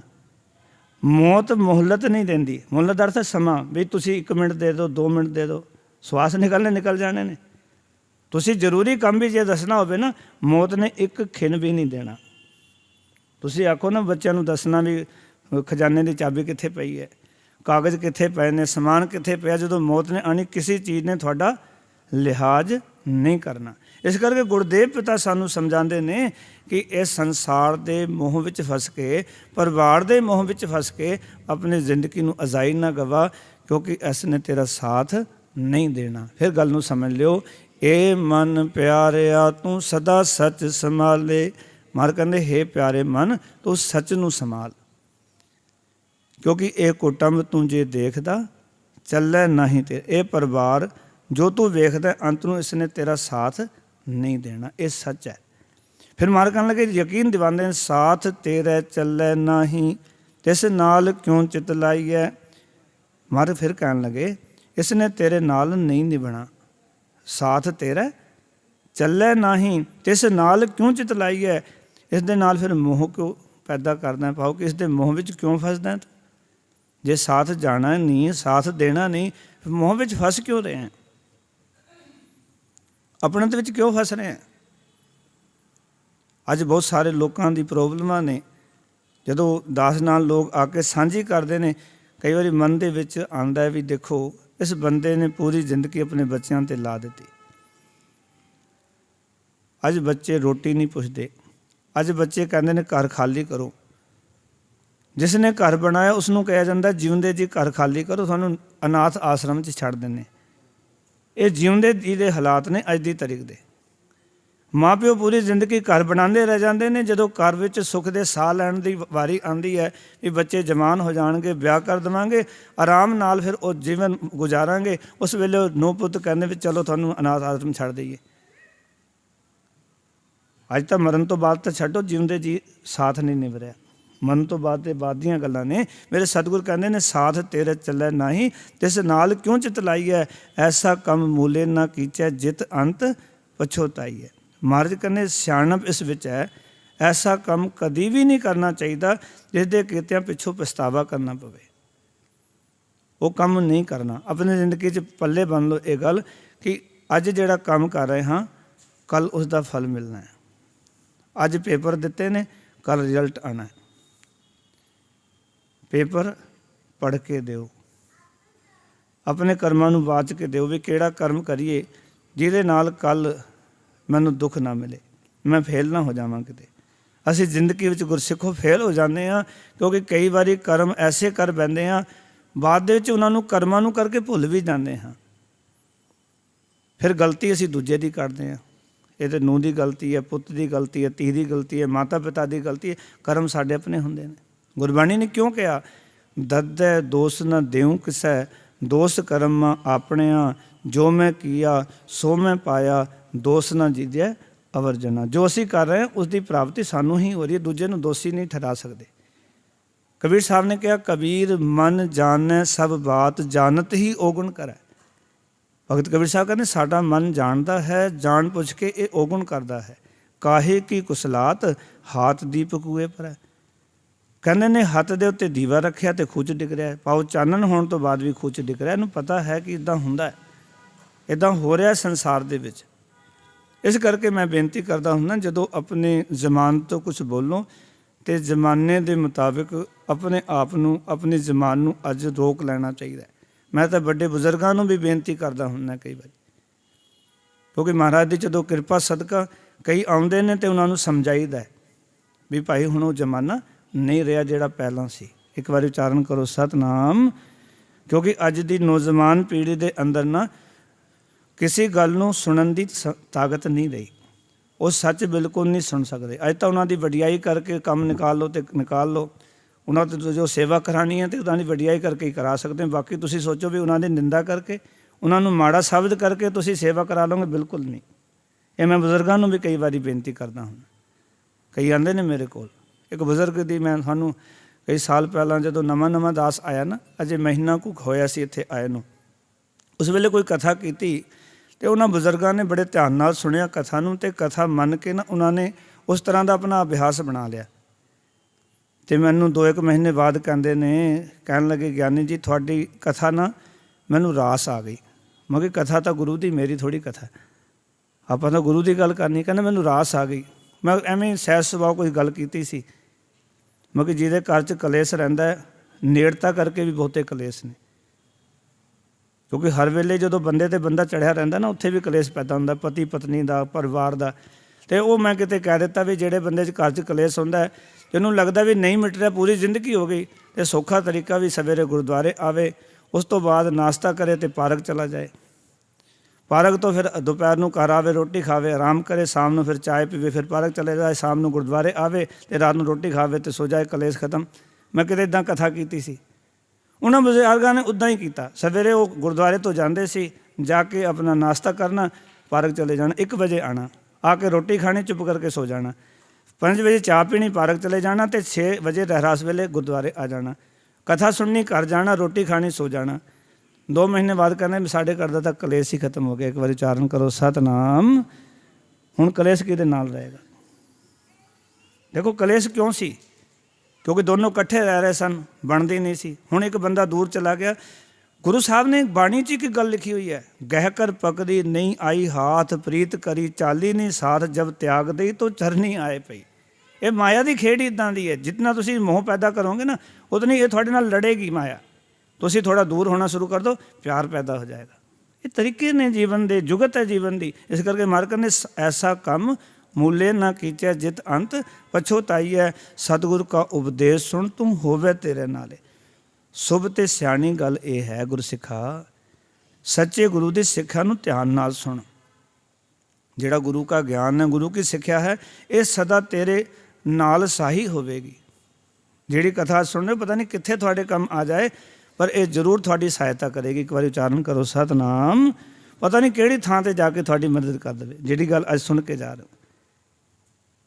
ਕਿਉਂਕਿ ਗੁਰੂ ਕਾ ਗਿਆਨ ਹਮੇਸ਼ਾ ਸਾਥ ਦਿੰਦਾ ਹੈ, ਮਦਦ ਕਰਦਾ ਹੈ। ਸਤਿਗੁਰੂ ਕਾ ਉਪਦੇਸ਼ ਸੁਣ ਤੂੰ। ਇਸ ਕਰਕੇ ਕਹਿੰਦਾ ਵੀ ਧਿਆਨ ਨਾਲ ਸੁਣ, ਬੇਧਿਆਨ ਨਾ ਹੋ ਕੇ ਨਾ ਗੁਰਦੁਆਰੇ ਬੈਠਿਆ ਕਰ। ਵੀ ਸੁਰਤ ਕਿਤੇ ਹੋਰ ਲੱਗੀ ਹੋਈ ਹੈ, ਬੈਠਾ ਗੁਰਦੁਆਰੇ, ਧਿਆਨ ਨਾਲ ਗੁਰੂ ਕੀ ਗੱਲ ਸੁਣ, ਇਹ ਤੇਰੇ ਨਾਲ ਜ਼ਰੂਰ ਸਾਹੀ ਹੋਵੇਗੀ ਗੁਰੂ ਕੀ ਗੱਲ। ਫਿਰ ਮਾਰ ਕਹਿੰਦੇ ਕਹਿ ਨਾਨਕ ਮਨ ਪਿਆਰੇ, ਤੂੰ ਸਦਾ ਸੱਚ ਸੰਭਾਲੇ। ਮਾਰ ਕਹਿੰਦੇ ਗੁਰੂ ਸਾਹਿਬ ਆਖਦੇ ਨੇ, ਇਹ ਪਿਆਰੇ ਮਨ, ਤੂੰ ਸਦਾ ਸੱਚ ਨੂੰ ਸੰਭਾਲ ਕੇ ਰੱਖ। ਕਿਉਂਕਿ ਸੱਚੇ ਸੁੱਚੇ ਆਚਰਨ ਦਾ ਧਾਰਨੀ ਹੋ। ਸੱਚ ਨੂੰ ਸੰਭਾਲੇਗਾ, ਸੱਚੇ ਸੁੱਚੇ ਆਚਰਨ ਦਾ ਧਾਰਨੀ ਹੋਏਗਾ ਨਾ, ਤਾਂ ਤੇਰਾ ਜੀਵਨ ਸਫਲਾ ਹੋ ਜਾਏਗਾ। ਅਸਲ ਵਿੱਚ ਇਸ ਪੌੜੀ ਵਿੱਚ ਮੋਹ ਦੀ ਜਿਹੜੀ ਮਾਰ ਹੈ, ਉਸ ਤੋਂ ਬਚਣ ਦਾ ਤਰੀਕਾ ਸਤਿਗੁਰ ਸਮਝਾ ਰਹੇ ਨੇ ਕਿ ਮੋਹ ਦੀ ਮਾਰ ਤੋਂ ਬਚਣਾ ਤਾਂ ਸੱਚ ਨਾਲ ਜੁੜ ਜਾ, ਸੱਚੀ ਸਿੱਖਿਆ ਦਾ ਧਾਰਨੀ ਹੋ ਜਾ, ਸੱਚਾ ਆਚਰਨ ਬਣਾ ਲੈ। ਕਿਉਂਕਿ ਸੱਚੋ ਉੱਪਰ ਸਭ ਕੋ ਉੱਪਰ ਸੱਚ ਆਚਾਰ। ਸੱਚ ਤੋਂ ਉੱਪਰ ਵੀ ਕੋਈ ਚੀਜ਼ ਹੈ, ਉਹ ਤੁਹਾਡਾ ਆਚਰਨ ਹੈ, ਤੁਹਾਡੀ ਰਹਿਣੀ ਬਹਿਣੀ ਹੈ, ਤੁਹਾਡਾ ਰਹਿਣ ਸਹਿਣ ਦਾ ਢੰਗ ਹੈ। ਸੱਚ ਤੋਂ ਵੀ ਉੱਪਰ ਕੋਈ ਚੀਜ਼ ਹੈ। ਇਸ ਕਰਕੇ ਰਹਿਣੀ ਬਹਿਣੀ, ਉੱਠਣਾ ਬੈਠਣਾ, ਬੋਲਣਾ ਚਾਲਣਾ ਠੀਕ ਕਰ ਲਓ। ਇਹ ਗੁਰੂ ਸਾਹਿਬ ਨੇ ਸਮਝਾਇਆ। ਮੈਂ ਸੌਖੇ ਲਫ਼ਜ਼ਾਂ ਤੁਹਾਡੇ ਨਾਲ ਸਾਂਝਾ ਕਰ ਦਿੱਤਾ। ਵਿਚਾਰ ਤਾਂ ਬੜੀ ਡੂੰਘੀ ਗੁਰੂ ਸਾਹਿਬ ਜੀ ਦੀ, ਪਰ ਜਿਤਨਾ ਹੋਇਆ ਤੁਹਾਡੇ ਨਾਲ ਸਾਂਝਾ ਕੀਤਾ। ਆਓ ਪੌੜੀ ਦਾ ਪਾਠ ਕਰਕੇ ਗੁਰੂ ਅਸੀਸ ਪ੍ਰਾਪਤ ਕਰੀਏ ਜੀ।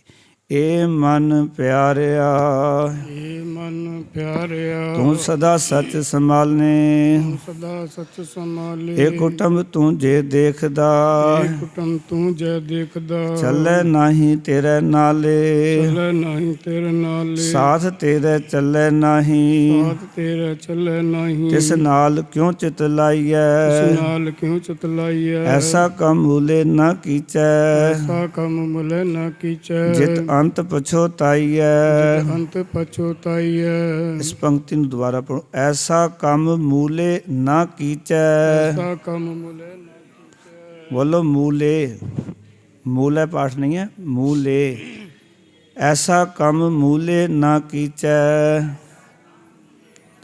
ਜਿਤ ਅੰਤ ਪਛੋਤਾਈਐ ਅੰਤ ਪਛੋਤਾਈਐ ਸਤਿਗੁਰੂ ਕਾ ਉਪਦੇਸ਼ ਸੁਣ ਤੂੰ ਹੋਵੇ ਤੇਰੇ ਨਾਲੇ ਹੋਵੇ ਤੇਰੇ ਨਾਲੇ ਕਹਿ ਨਾਨਕ ਮਨ ਪਿਆਰੇ ਹੈ ਨਾਨਕ ਮਨ ਪਿਆਰੇ ਤੂੰ ਸਦਾ ਸੱਚ ਸੰਭਾਲੇ ਸਦਾ ਸੱਚ ਸੰਭਾਲੇ ਕਹਿ ਨਾਨਕ ਮਨ ਪਿਆਰੇ ਹੈ ਨਾਨਕ ਮਨ ਪਿਆਰੇ ਤੂੰ ਸਦਾ ਸੱਚ ਸੰਭਾਲੇ ਸਦਾ ਸੱਚ ਸੰਭਾਲੇ ਸੋ ਇਤਨੀਆਂ ਬੇਨਤੀਆਂ ਪ੍ਰਵਾਨ ਬਹੁਤ ਧੰਨਵਾਦ ਸਾਰਿਆਂ ਦਾ ਕੱਲ ਦੇ ਦੀਵਾਨ 6 ਵਜੇ ਤੋਂ ਲੈ ਕੇ 9 ਵਜੇ ਤੱਕ ਹਫ਼ਤਾਵਾਰੀ ਵਿਸ਼ੇਸ਼ ਪ੍ਰੋਗਰਾਮ ਹੋਣਗੇ 7:30 ਤੋਂ 8 ਕਥਾ ਵਿਚਾਰਾਂ ਉਪਰੰਤ 8 ਤੋਂ 9 ਵਿਸ਼ੇਸ਼ ਤੌਰ ਤੋਂ ਰਾਗੀ ਜਥੇ ਨੇ ਹਾਜ਼ਰੀਆਂ ਭਰ ਕੇ ਸੰਗਤ ਨੂੰ ਗੁਰਬਾਣੀ ਕੀਰਤਨ ਰਾਹੀਂ ਨਿਹਾਲ ਕਰਨਾ ਹੈ 6:30 ਤੋਂ 7:30 ਭਾਈ ਅਨਮੋਲ ਸਿੰਘ ਹਜੂਰੀ ਰਾਗੀ ਹਾਜ਼ਰੀ ਭਰਨਗੇ ਸੋਭਾ ਚੜ੍ਹ ਕੇ ਸਾਰਿਆਂ ਨੇ ਹਾਜ਼ਰੀਆਂ ਭਰ ਕੇ ਗੁਰੂ ਜੀ ਸਰਵਣ ਕਰਕੇ ਜੀਵਨ ਸਫਲਾ ਕਰਨਾ ਜੀ ਫਤਿਹ ਦੀ ਸਾਂਝ ਕਰੋ ਪਿਆਰ ਨਾਲ ਆਖੋ ਜੀ ਵਾਹਿਗੁਰੂ ਜੀ ਕਾ ਖਾਲਸਾ ਵਾਹਿਗੁਰੂ ਜੀ ਕੀ ਫਤਿਹ।